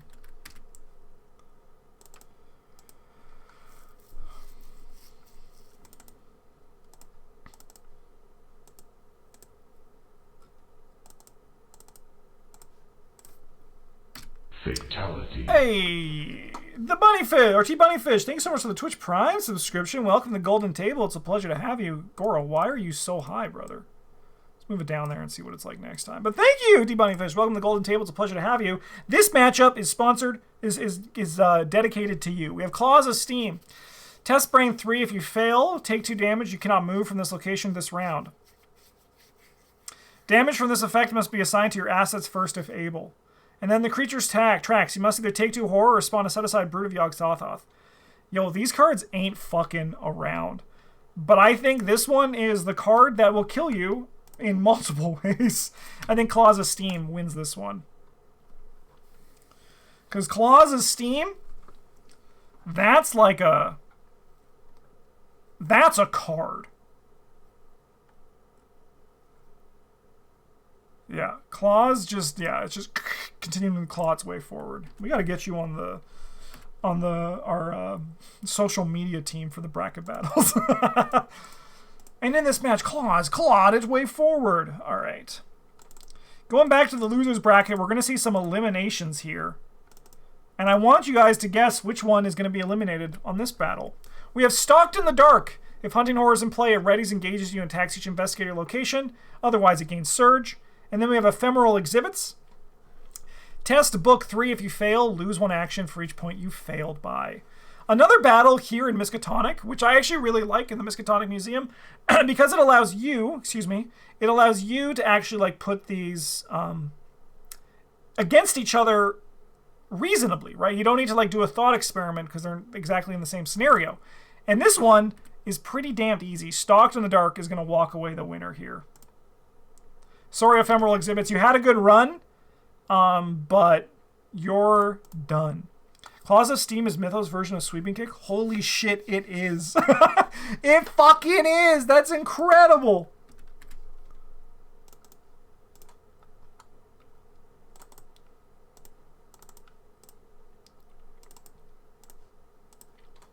All right, we are here. Arousing Suspicions. This is the one where you place a doom on each criminal enemy or location. If no doom was placed by this effect, lose 2 resources. And Light of a Forgamon, where it treats all damage and horror as direct and attached to the current agenda or act. Arousing Suspicions, we actually, spoiler alert coming up, actually did something against us, which is crazy because it usually does nothing. However, I think a Light of a Forgamon is just generally like the card that I think is going to hurt you more in the long term. I don't think either of these cards are particularly juicy in like their long-term ability to win in the game. But I do think that Light of a Forgamon is going to get Arousing Suspicions out of here. So Arousing Suspicions, congratulations for as far as you made it, but your time in the bracket battle is done. As we keep this show going. Boiling Conti, thank you so much for the follow. Welcome to the goddamn table. It's a pleasure to have you. And I can lower that even more.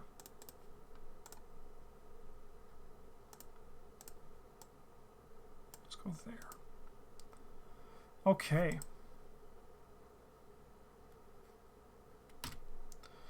Altered Beast. This is the one where it attaches to Abomination enemy and it heals all damage from them. When you enter attached enemy's location, take a horror and spaces between, which fought Shadow Spawn in the last match. So it's really like it's punching above its weight right now for sure. It's the one that flips each non-revealed Sentinel Hill. Each investigator, they move. It doesn't even deal you damage. Like, I understand that locations in theory are what punish you when you enter, depending on when you enter them. But just, like, remember the locations. Like, before they flip, read them. And be like, okay, so I don't want to enter these on my first action, you know? So it kind of just does nothing. So I think we're going to give this one to Altered Beast. Most of the time with spaces between, it happens when you don't even shuffle. And you don't even have to shuffle them because you're like, we haven't been to any of them. I understand and appreciate the idea here, but unfortunately, no thank you. Like, I understand and appreciate the design, but I think it just ultimately did not work.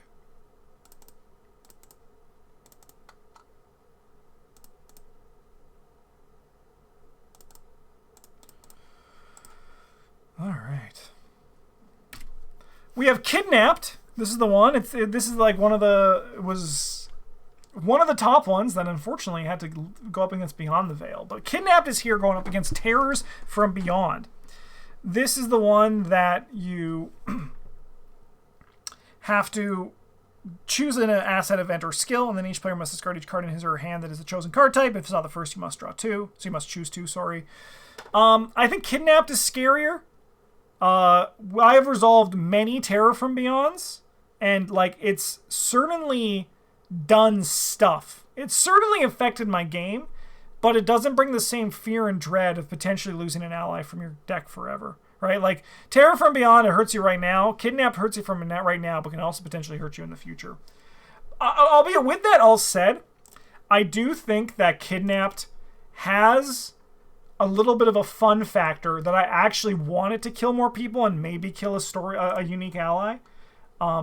So I think that's just like, I gotta give that, like, I think it, like, that's why I think like it's such a good design too, right? Because it also, you kind of want to see it happen, you know? You kind of want to see it happen.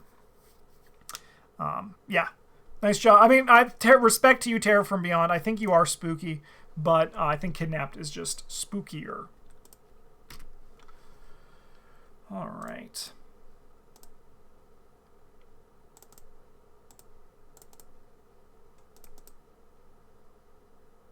Twist of Fate is back. You just have to say it that way. Those are the rules. All right, the creature's tracks. You must either take 2 horror or spawn a set-aside Broog of Yog-Sothoth at a random location, Or Twist of Fate. Reveal a random token. Depending on the token, something bad happens. From nothing to 2 horror or 1 damage. So Creature's Tracks is basically just like Twist of Fate, but worse, right? Like, the worst case scenario for Twist of Fate is you take 2 horror. The best case is nothing happens. For the Creature's Tracks, the worst case scenario is either of them, right? So I think Twist of Fate, congratulations, you made it further in the loser's bracket, but I think Creature's Tracks is the scarier card, because they're actually very similar, right? These cards are very similar. So if I had to choose one of them, I would rather draw Twist of Fate over the Creature's Tracks. Because that other Brood of Yog-Sothoth, he can be a problem. Peril also does, amp it up. It does amp it up. So, Creature's Tracks. But the cards are very similar. Like, when you think about it for more than a second. Yeah, just don't draw the bad token, exactly. Just don't do it. Alright.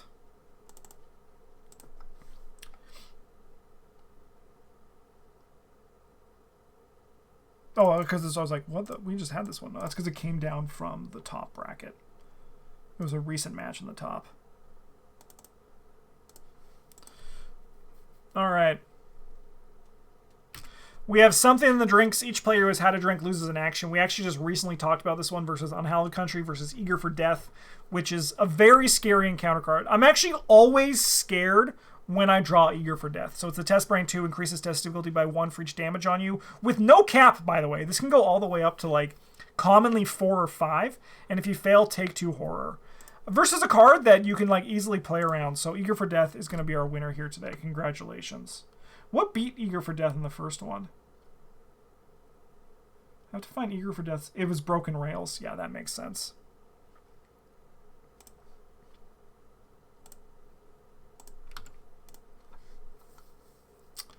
It's always a disadvantage coming in from the loser's bracket, but at least it allows you to, like, show all the other treacheries that you're here to fight. Speaking of being here to fight, here's another very powerful card that's in the loser's bracket.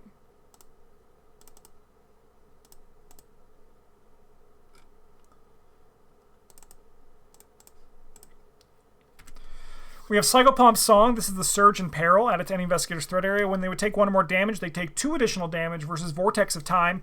Each investigator send a location, Test Brain 4. Each investigator who fails takes 2 damage. So, of these 2 cards, they're both spooky. Like, they both do damage to you. Or, like, horror, you know. They both hurt you.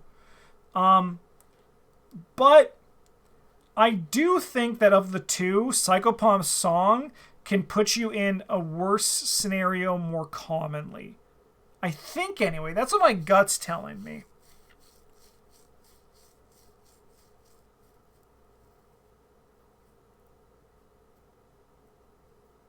Yeah, it also has Surge. It does also have Surge as well. It's like a scary card that surges into something else. So Vortex of Time can deal a lot of damage to people, but, like, also you just, like, don't park your butt on Sentinel Hill locations. My recent playthrough of this one, it can kind of just, like, it just, like, it's actually did a lot of damage, so, like, maybe I'm, like, feeling the Vortex of Time more. But Psychopomp's Song, I think it deserves the win here. Chat seems to agree with me, so I always feel like whenever I'm going with the trend, I feel a lot better about myself emotionally. All right. Last battle up here before we... Just kidding. Nope, we're going to be doing more in the loser's bracket. We're going to get the loser's bracket top 8 finalized as well. All right. We have Ruin and Destruction going up against Attracting Attention. Another one from the exact same scenario. You gotta love when this happens. So Ruin and Destruction is if a Brood is on your location, it Grasping Hands you. Attracting Attention, it surges and they each move and play towards you. So the idea is that you draw Attracting Attention, which surges into Ruin and Destruction.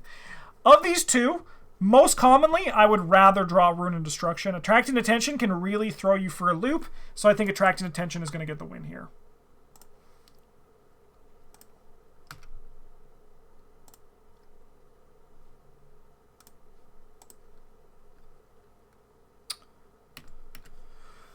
Okay. Still staying in the losers bracket for a bit before we get up to the bangers in the top, but we have to just eliminate a few more cards.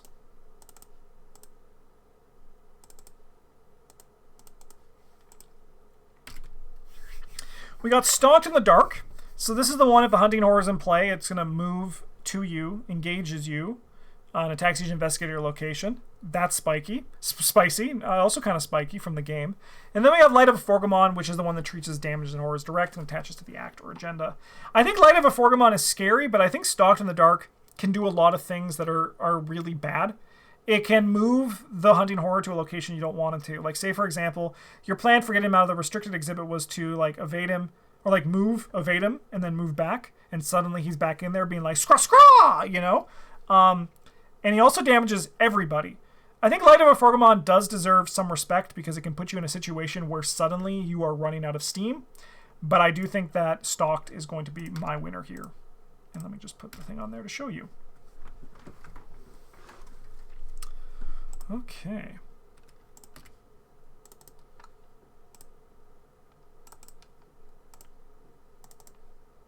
Shame to see one of these guys go, but I do think that this is an interesting one. So Altered Beast and Kidnapped. So Altered Beast is the one that heals. Kidnapped is scary.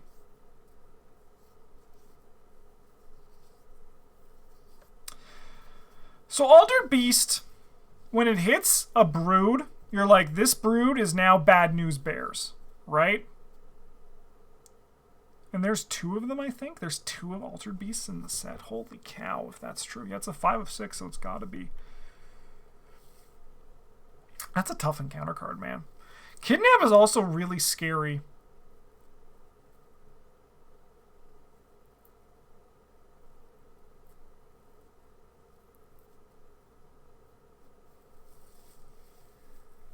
Yeah, and most of the time when you do Altered Beast, as Midnight Mask is saying in chat, this is what I was saying earlier, it's just kind of like when you get that one, you're like, okay, you're the one that we just ignore, or ignore as best as we can.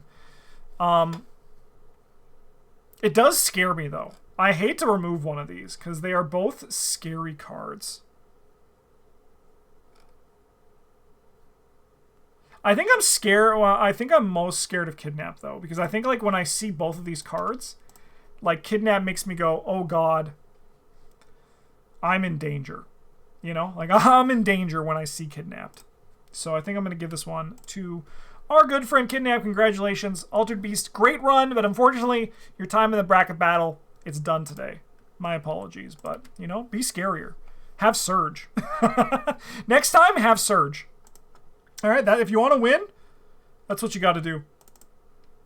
Just have Surge next time.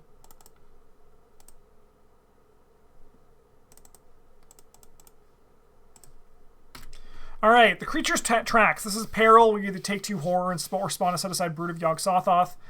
Eager for Death is Test Brain 2. Increases skill test difficulty by 1 for each damage on you. If you fail, take 2 horror. Oh, this is an interesting matchup.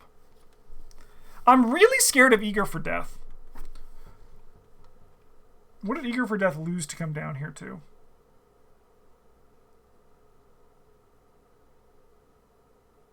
Oh, it lost to Broken Rails, yeah. So it lost to Broken Rails. It beat Wormhole. It beat something in the drinks. Yeah. Creature's Tracks.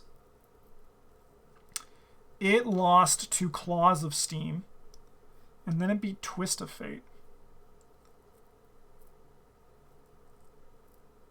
They both have a potential for 2 horror. I think Creature's Tracks is scarier, right? Because if your best case scenario is taking 2 horror on a card, it's like, but I mean, like, you also could just take 2 horror, or you could spawn if you don't. It's a tough one.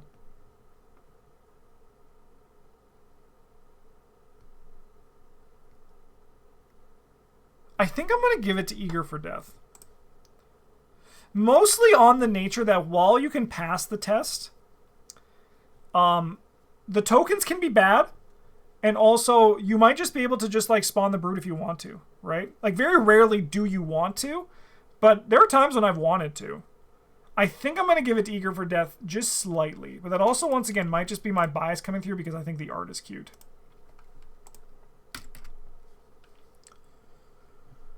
Okay. And then we got...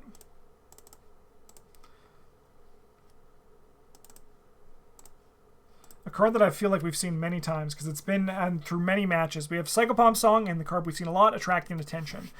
This is the one that adds additional damage or removes the broods, not the bronze of Yogg-Sothoth. That's a different game. That's a different fucking game for sure. The Attracted Attention is very bad. It also has a positive. So what have these guys lost to? Psychopomp Song lost to Vast Expanse. And Attracting Attention lost to Kidnapped.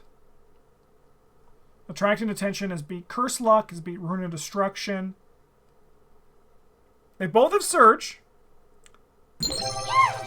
Hey. Elmaine, thanks so much for the follow. Or Elemaine.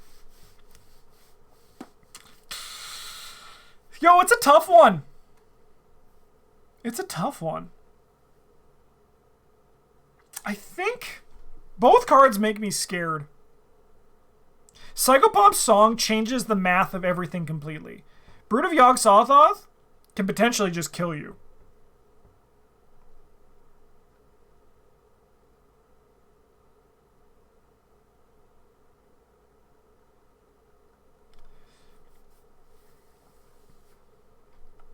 I think it's going to be Attracting Attention. Very slightly, though. Sorry, Psychopomp Song, but your day is done. I think it's Attracting Attention. Like, if there's like three... if this moves like 3 Brood of Yogg-Sothoth towards you, like, you're literally in hell. You actually, like, the devil has just walked into your room and he's like, "Do you want a party, motherfucker?" Like, that's what happened. So, yeah. It's a close one, though. It's a close one. All right.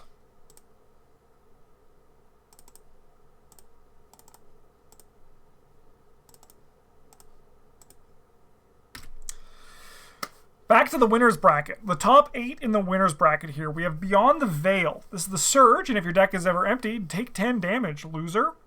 And then we have Collapsing Reality. If you're at an extra dimensional location, discard it and take a damage. Otherwise, take 2 damage. This is a tough one. Both cards are spooky.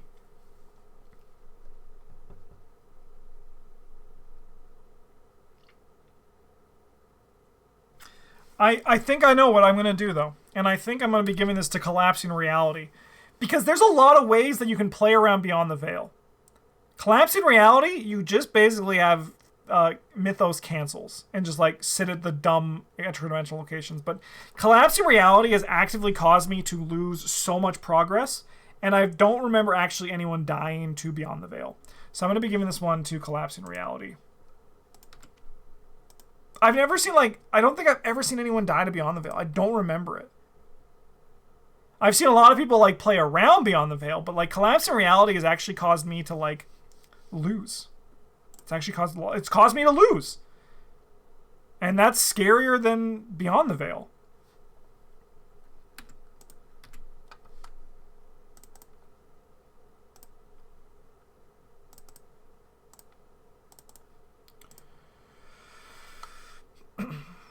I mean, it doesn't matter, guys. Broken Rails or Claws of Steam are going to win.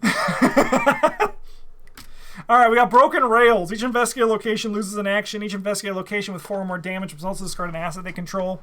Slithering behind you. If Hunting Horror is in play, add 1 Doom to it. If Hunting Horror is not in play, search the encounter deck, discard pile in the void for the Hunting Horror and spawning a location. Engage with you, shuffle the encounter deck. Now, I can already see people being like, but Justin, if you are so scared of Broken Rails, Ancient Evils is like 3 Broken Rails. That's not true.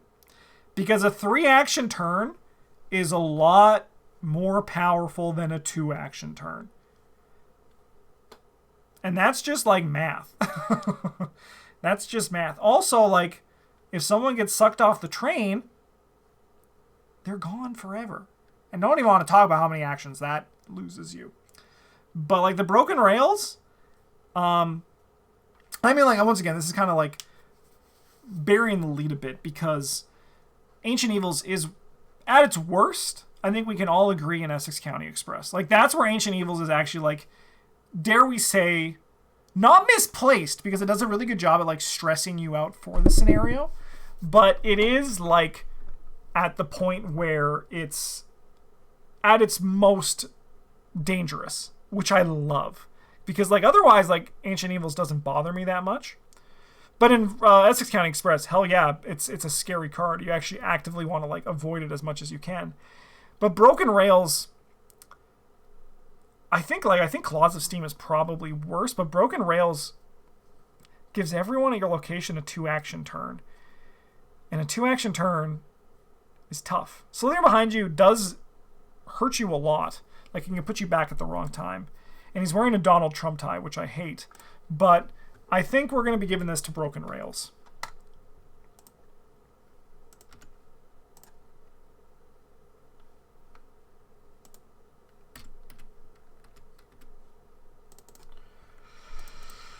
Okay.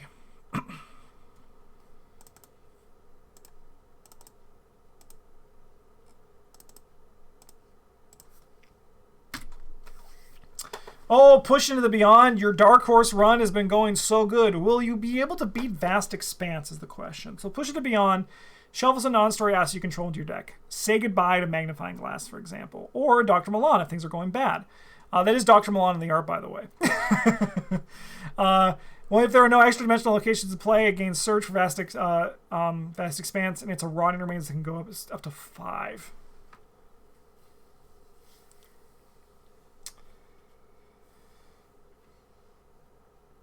Five horror is a lot, especially in a scenario that's going to actively be poking you with horror. I think Push It Beyond is spooky, and I really like it in the top 8. Like, looking at all these cards, I think it's gone on a good run. It's beaten a lot of like tougher cards, but I do think that Vast Expanse is going to be our winner for this battle.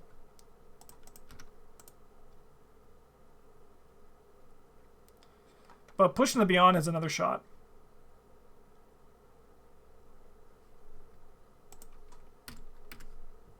As you can tell, the cards that scare me most in this game are the cards that can, like, actually, like, kill you if you fail a test. Those are the scariest cards to me.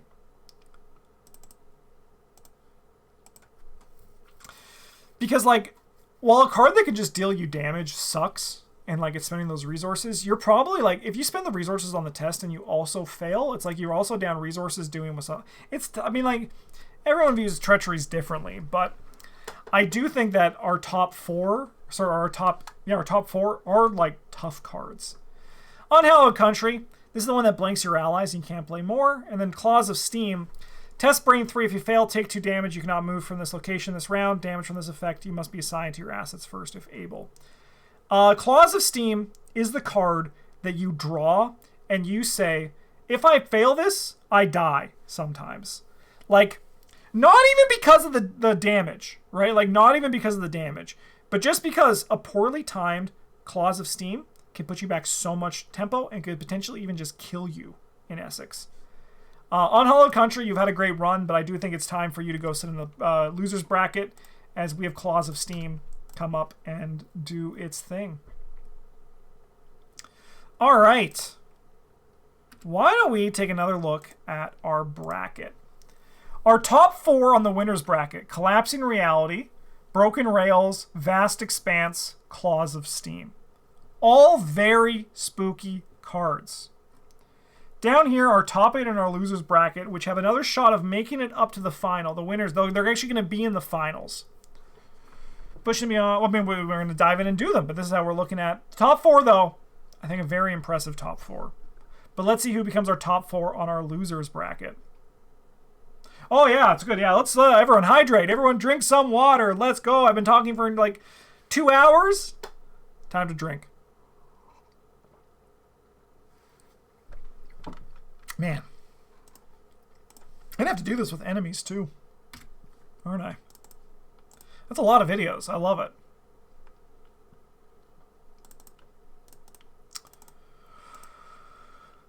Okay.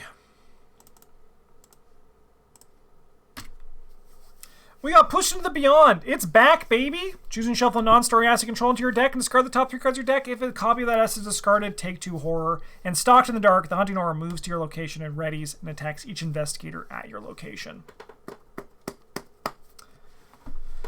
Both of these are spooky cards. Push Into the Beyond just moved into the loser's bracket. And it actually has not faced this card yet.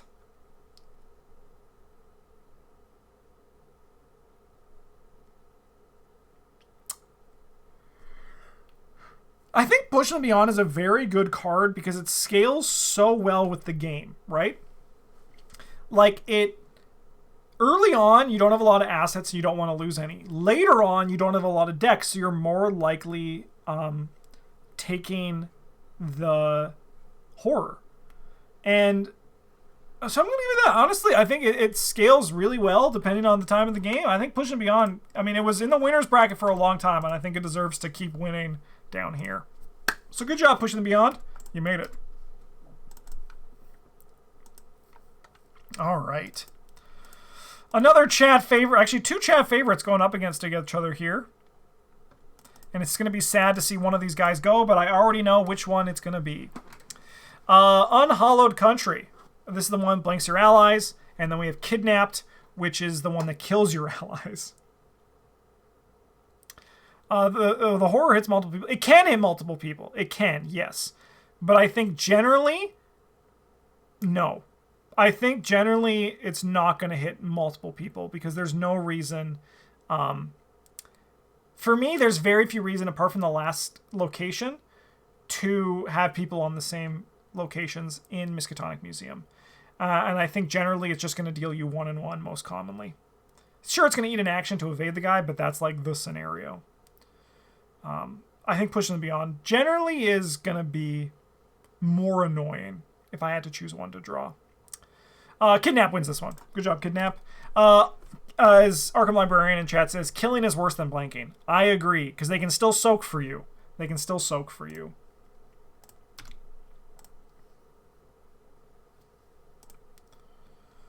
Okay. Whew. Another fun match here.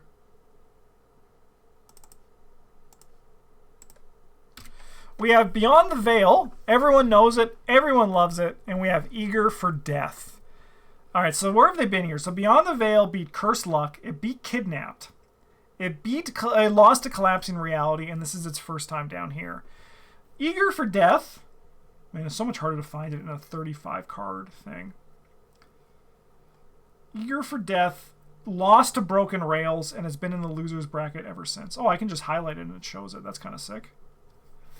But it beat Something in the Drinks. It beat Wormhole, beat Creature's Tracks. Will it beat Beyond the Veil? I don't think so. I think Eager for Death is scary, but it's not as warping as Beyond the Veil is. I think Beyond the Veil is not going to lose to a lot of cards in my mind. It's like very few. It's like, I think like specifically like the top 4 in the winner's bracket. But I think I'm going to be giving this one to Beyond the Veil. Eager for Death, your watch has ended. You may rest now.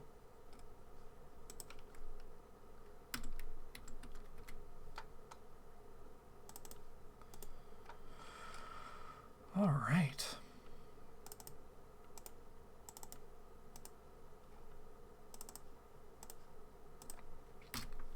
We got Slithering Behind You. This is the one that the Hunting Horror goes into play versus Attracting Attention. Each brood of Yogg-Sothoth enemy moves in play once towards you. I think this is a really cool matchup to see, mostly because they both take the principle of the enemy in your scenario and turn that enemy against you, right? But isn't Eager just Collapse in Reality if you have 3 damage? Isn't Eager just Collapse in Reality if you have 3 damage? No? No, I don't think so. Collapse in Reality is the one that discards a location from play. Are you thinking the Vast Expanse? Because Eager for Death always deals 2 horror. Vast Expanse can deal 5 horror. So like 3, like 5 is a lot more than 2. 5 is a rotting remains more than 2. Because Eager for Death doesn't scale. It always deals 2 horror. The test difficulty scales like higher, but the horror stays the same. Vast Expanse cares about how much you fail by. So Vast Expanse can deal you 5 horror.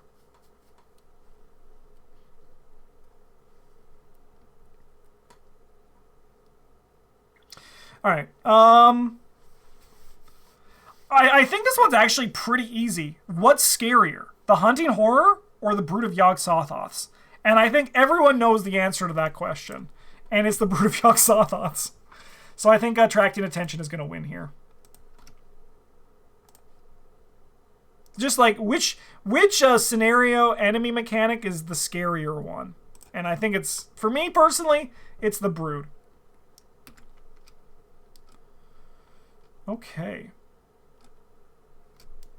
All right, it's time for us to make our top 2 on the losers bracket here. Also Surge, yes, also Surge. Surge is definitely, it adds to it for sure. I had just assumed though that when it surges, it's a blank card for this. I'm like, oh, this card just does nothing. I drew Locked Door and I put it down and I'm like, yes, I drew Locked Door or Obscuring Fog.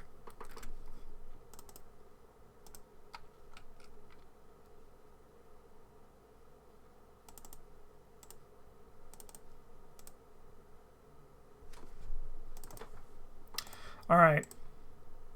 Here's the question now. Does the Cinderella story end here? We have Push into the Beyond. Choose and shuffle a non-story asset you control into your deck and discard the top 3 cards of it. If a copy of that asset is discarded, take 2 horror. Versus Kidnapped, the one where you test Brain or Foot 4. If you fail, add an ally asset you control to the pool of potential sacrifices, then attach Kidnapped to the current agenda. If you have no allies, take 2. And when the attached agenda advances, choose a potential sacrifice at random and place it underneath the agenda deck. Thought I could... Yeah, I mean, it does. Yeah, it definitely could. Surge definitely would tip the scales if the matchup was incredibly close. I also agree, Arkham Librarian. I think Pushed has reached its limits. Because they kind of do the same thing, right? Like, they get rid of an asset. Kidnapped is more focused on the asset and can potentially take that asset out of your deck, right? Pushing the Beyond, you can just be like, here, take my Relentless that I played, you know? It can deal you 2 horror, which is scary, but I do think that Kidnapped as a whole is a scarier card. I don't think it's actually surprising that it is close for you, because I do think the cards are very similar. I think the cards are very similar in the space that they occupy. I do think, though, that the ceiling of Kidnapped is higher because it could potentially take, like, I don't know, like a Janae Beauregard out of your deck if things go south. But I if someone said they pushed them beyond has caused them to lose more, I would agree.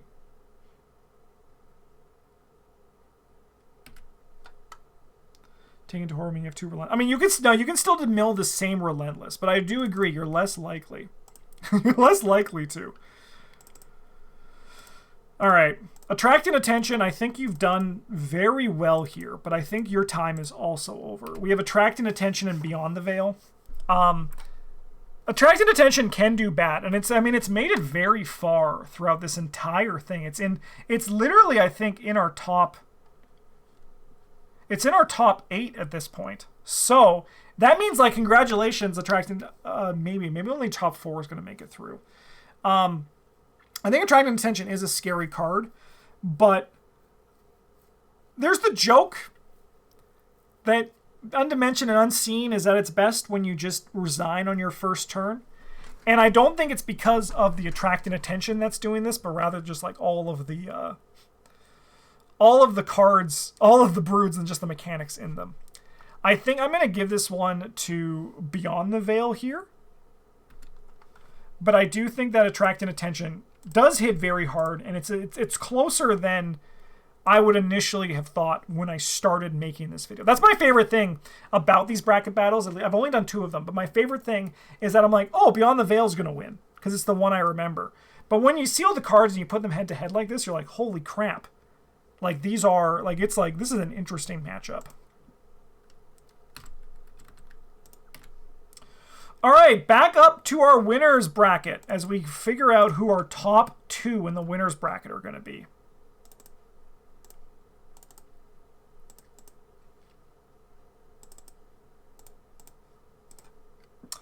These matchups are getting tough, yo. Collapsing reality. If you're at an extra dimensional location, discard it and take 1 damage. Otherwise, take 2 damage. Broken rails. Each investigator at your location loses 1 action. Each investigator at your location with 4 or more damage must also discard an asset he or she controls. So, I think I'm going to vote for collapsing reality. And the thought behind that is that if I lose Essex County Express, I get to play Where Doom Awaits. If I lose Lost in Time and Space, it's done. It's over. Because I think these 2 cards are actually relatively similar, right? In terms of what they do. They lower your chance of winning that scenario. Specifically acting with like the mechanic that this is most important in that scenario. But I think Collapsing Reality has caused me to like put my head in my hands and be like, what the hell do I do? More than Broken Rails has is just like as a general statement. But I think that both these cards are really tough. And I think this is a close matchup. If someone said they'd choose Broken Rails, I'd respect them. But I would respect them more if they agreed with me. Because that's how humans work. All right. Another absolutely doozy of a thing here.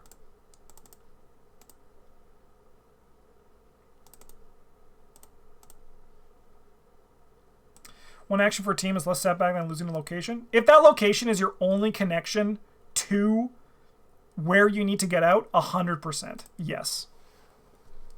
Because the location connections in Lost in Time and Space are very important.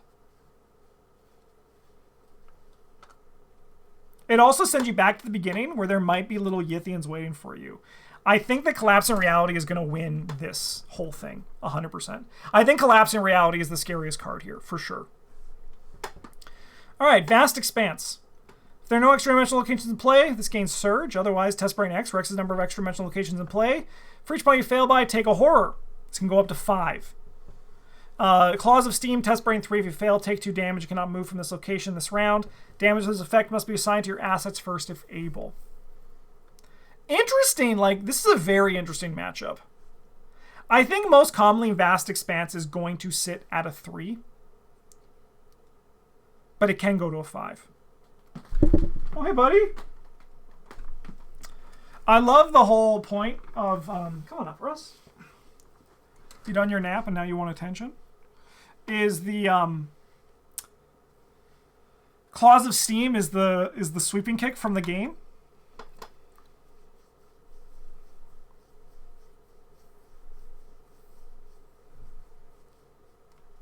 This is a tough one.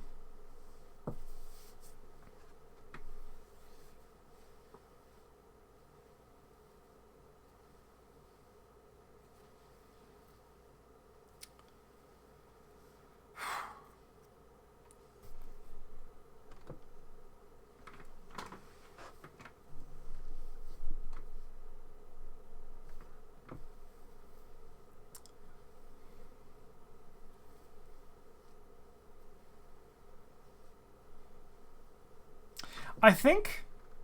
Yeah, he does snuggle like a little baby, doesn't he? He likes to curl my arms like a little baby. I think this is a tough one for me.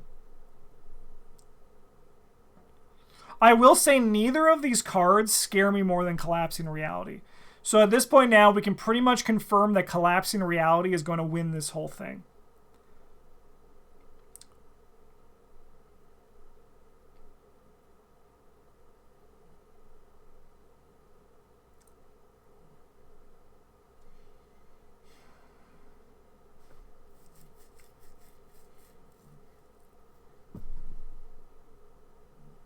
I mean, 5 horror is a lot. Taking 5 horror from an autofail is, like, tough. I think, though, I'm going to give it to...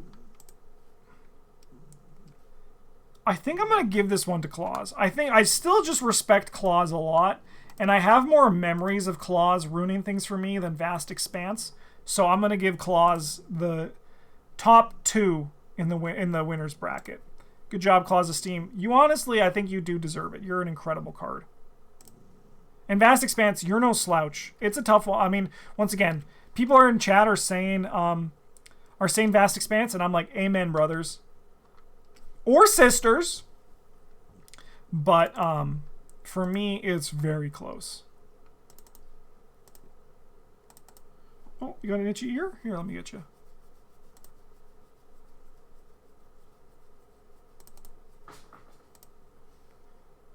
What the hell was that, Russ? It was just a noise, I guess. All right, we have Broken Rails. Each investigator location loses 1 action. Each investigator location with 4 or more damage must also discard an asset they control. Versus Kidnap, which is the test brain or foot 4. If you fail at each ally as you can at an ally as you control to pull potential sacrifices, then get 1 out of here. Sacrifice an additional 1. These are all tough cards.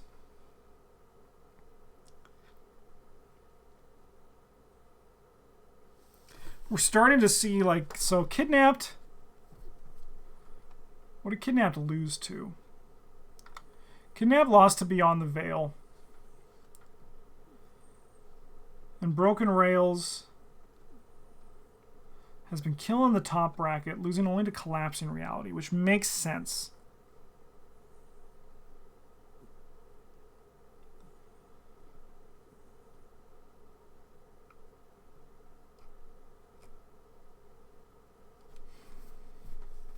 Kidnap does nothing if you pass. That is true. But I generally... I mean, like, with that logic, nothing does anything if you fail, right? I think that, like, assuming that, like, you're going to have to spend resources to pass, right, also has to be in there as well. I think that logic of it does nothing if you pass doesn't work as well for some of this stuff as we look at it. So I guess the question is, would you more rather have everybody go down to 2 actions or potentially lose, or even from your location go down to 2 actions, or potentially lose an ally from your pool? Odds are low. I think I'm going to give this to Broken Rails. I think Broken Rails is still scarier than Kidnapped. But I do think Kidnapped is a spooky card. But I think this one's going to be Broken Rails.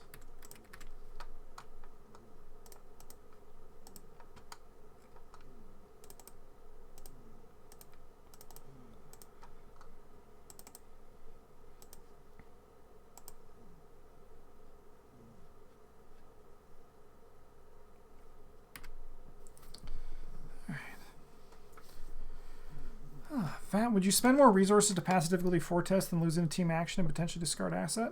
I mean, yeah. I mean, I think, like, if I had, like if I had, like, a Michael Lee as my only ally and I drew Kidnapped, I'd rather be like, man, I wish this was a Broken Rails right now. But, like, I think that just generally most of the time you're like, take my art student, or, like, take my laboratory assistant. So... or take my Duke, you know? But I think Kidnapped is scary, but I think Broken Rails is generally going to be more scary as it goes.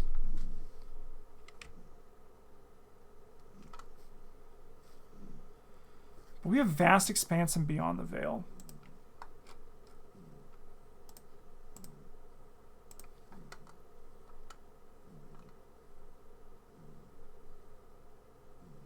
I think you lose. I think generally you lose more by losing the ally, but I do think that you lose more in the scenario with Broken Rails, which is why I'm giving the... Who raised Russ? The Mean Streets of Leduc. That's who raised Russ. I know, Russ. I'm sorry. I said Leduc. All right, Vast Expanse. This is the one where it can deal you up to 5 horror and Beyond the Veil. Tough one. So Vast Expanse has beat a lot of cards.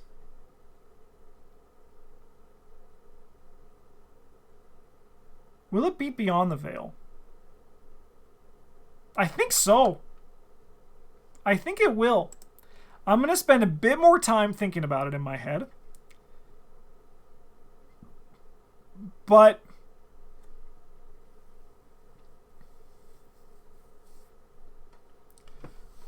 Russ, come sit on this side. Come sit over here. Oh man, I don't know. Oh, did I ruin it? Russ, you want some tuna after this? I'm delaying deciding. Because I think Beyond the Veil is scary. You have to build around it. But if I'm just looking at these cards head to head,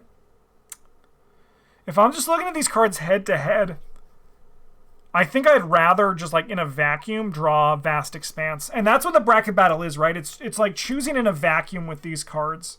So I think I'm going to be giving it to Vast Expanse. I think of these two, I'd rather draw Beyond the Veil.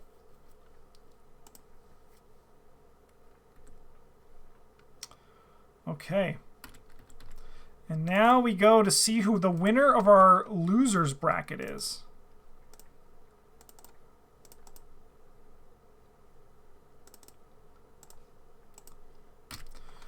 Looking at it in the past, we have Broken Rails and Vast Expanse, who obviously, you know, have not seen each other this entire battle.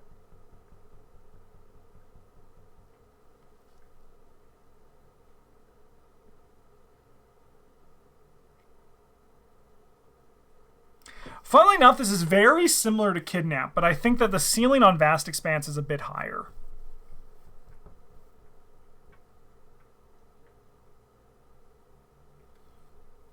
I mean, whoever wins this gets the honor of losing to Collapsing Reality in the finals.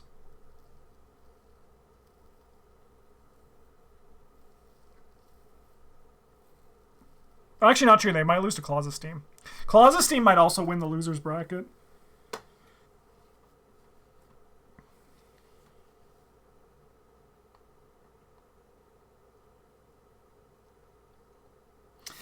Yeah, so really this is just like the second, like the winner of the losers bracket run, right? Because neither of these are going to beat Claws of Steam. Claws of Steam is going to beat this. I think I also would just edge out I'm with you, Arkham Librarian. I think I'd also just edge out Broken Rails slightly.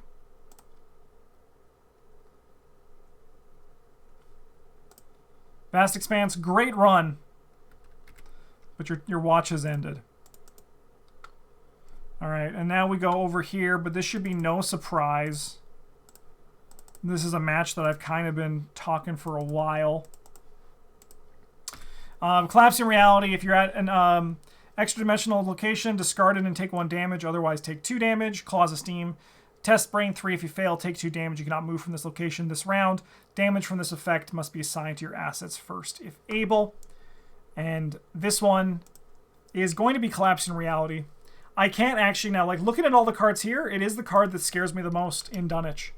Because it can, and actually, yeah, it actually has caused me to, if not lose so much potential to win, right? More than all these other cards in like the grand scheme of the whole campaign. Claws of Steam, well, yes, it has killed people. If we look at the stakes of what they do, I think Collapsing Reality is my winner here. It's the card that scares me the most. And it has like only counterplay is just ward it or stand on extra dimensional locations you don't care about, and then play their return to, and you gotta say hi to Yogg Sothoth. Oh boy, oh boy. All right, and then we go to our final battle here in the losers bracket. This battle's like summoning Pokemons. Will my Claws of Steam beat you, your Brood of Yogg Sothoth and all that? It's exactly like Pokemon. Thank you for saying that. It adds so much more spice to the bracket battles. All right. And then we got Claws of Steam versus Broken Rails. So the question is, which of these Essex County Express treacheries is scarier? The Brain 3, if you fail, take 2 damage. You cannot move from this location this round. Damage from this effect must be assigned to your assets first if able. On Broken Rails, each investigator location loses an action. Each investigator at your location with 4 or more damage must also discard an asset he or she controls. So, Claws of Steam. So, Broken Rails hurts everybody. But I've actually never seen it like... I mean, like, I've seen Claws of Steam kill people. Claws of Steam is a test. Broken Rails doesn't. It just happens. You're usually at the same location in this scenario.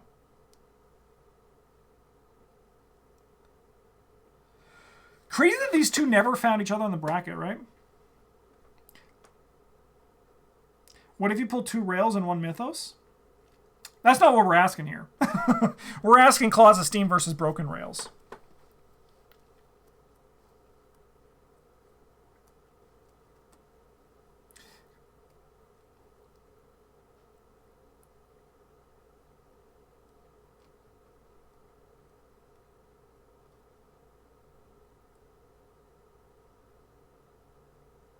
Would you rather double Claws or double Rails? Probably double Claws. But if I had to take one, probably I would take the Rails over the Claws. If I had a choice. But once again, that's not the question we're asking here. You're asking questions that go beyond the bracket battle. If I had to draw one of these cards on my turn,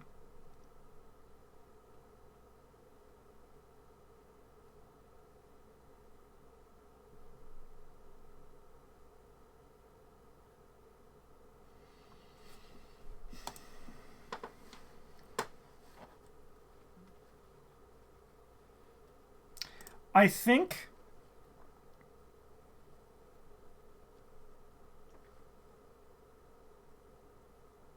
it's a tough one, man. It's a tough one.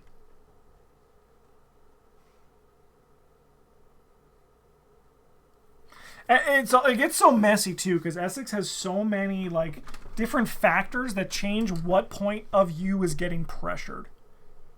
Hello, Russell. How's it going? I know, I'm not looking at you. I'm a jerk. I'm trying to make a video for YouTube.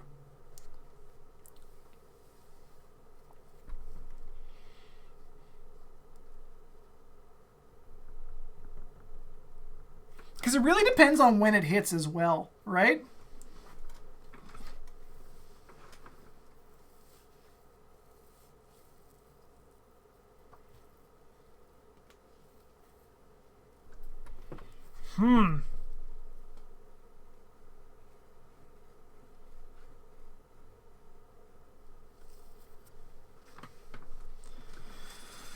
All right.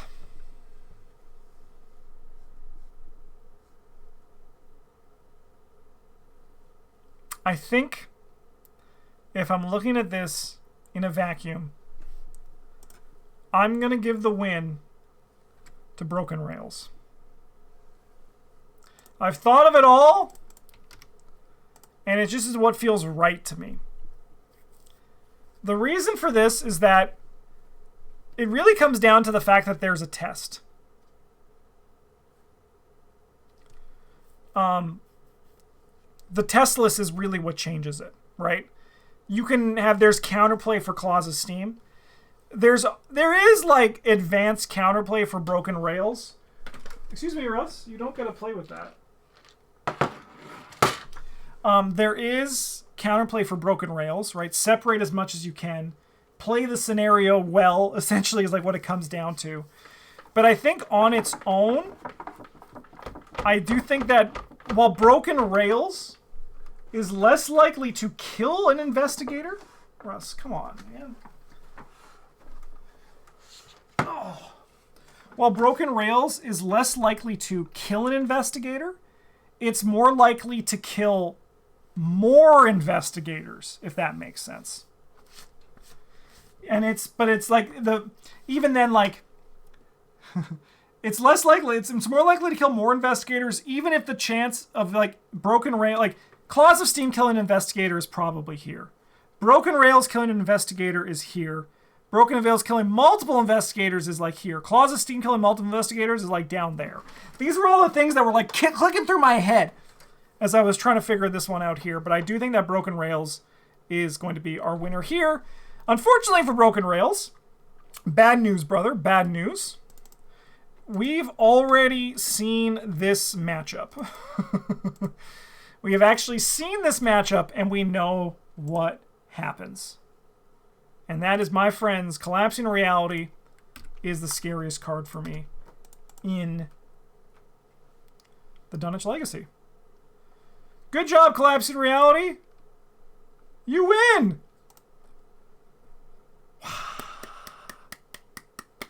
Alright, so what was Collapsing Reality's journey to get here? Collapsing Reality never lost. It never lost a match. It beat Arcane Barrier.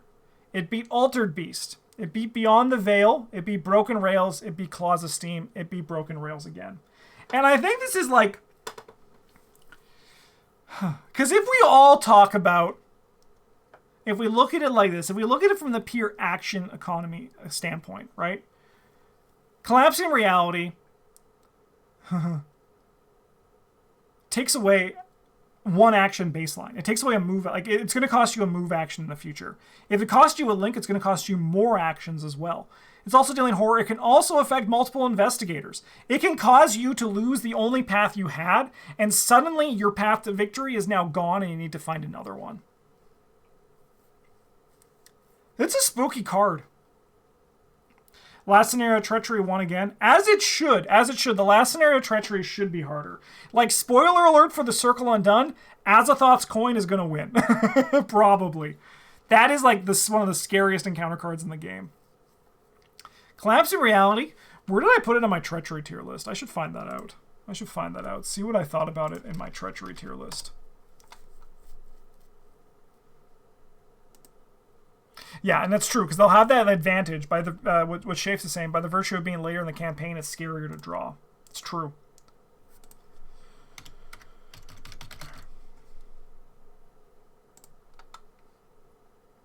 It's me, yes.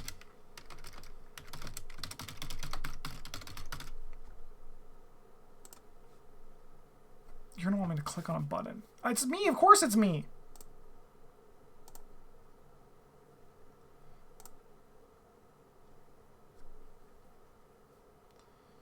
Alright.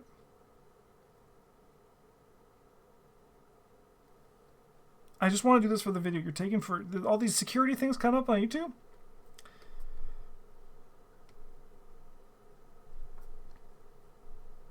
Yeah, I mean, like, Essex County Express is a scare. Like the stress for these two cards is very similar. I do agree with that. I just think that, like, it's the stress of, like, losing at the end is, like, spooky, scary skeletons, yo. Hello, Past Justin. Hello, everybody in YouTube land, and welcome. Grab some popcorn, grab some snacks. Pause. All right, I want to see this. Where did I put this? Oh, did I not have mine saved? Are you kidding me, Justin?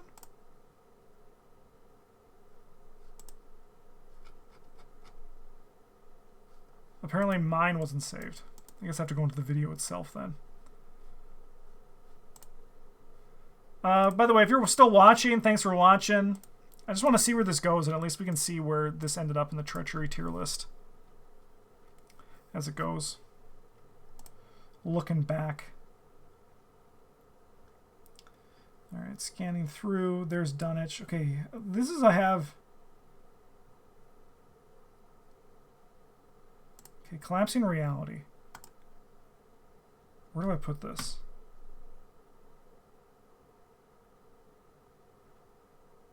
I put it in the same tier as Broken Rails. I put it in the This Is Bad. Funny how things changed over. I mean, the head-to-head does change things as well. It does change things. Okay, well, good job, Collapsing Reality. Good job, Dunwich. We're going to be doing Carcosa again in the near future. But in the meantime, thank you so much for watching, everybody. Have a good one. And as always, a GG's.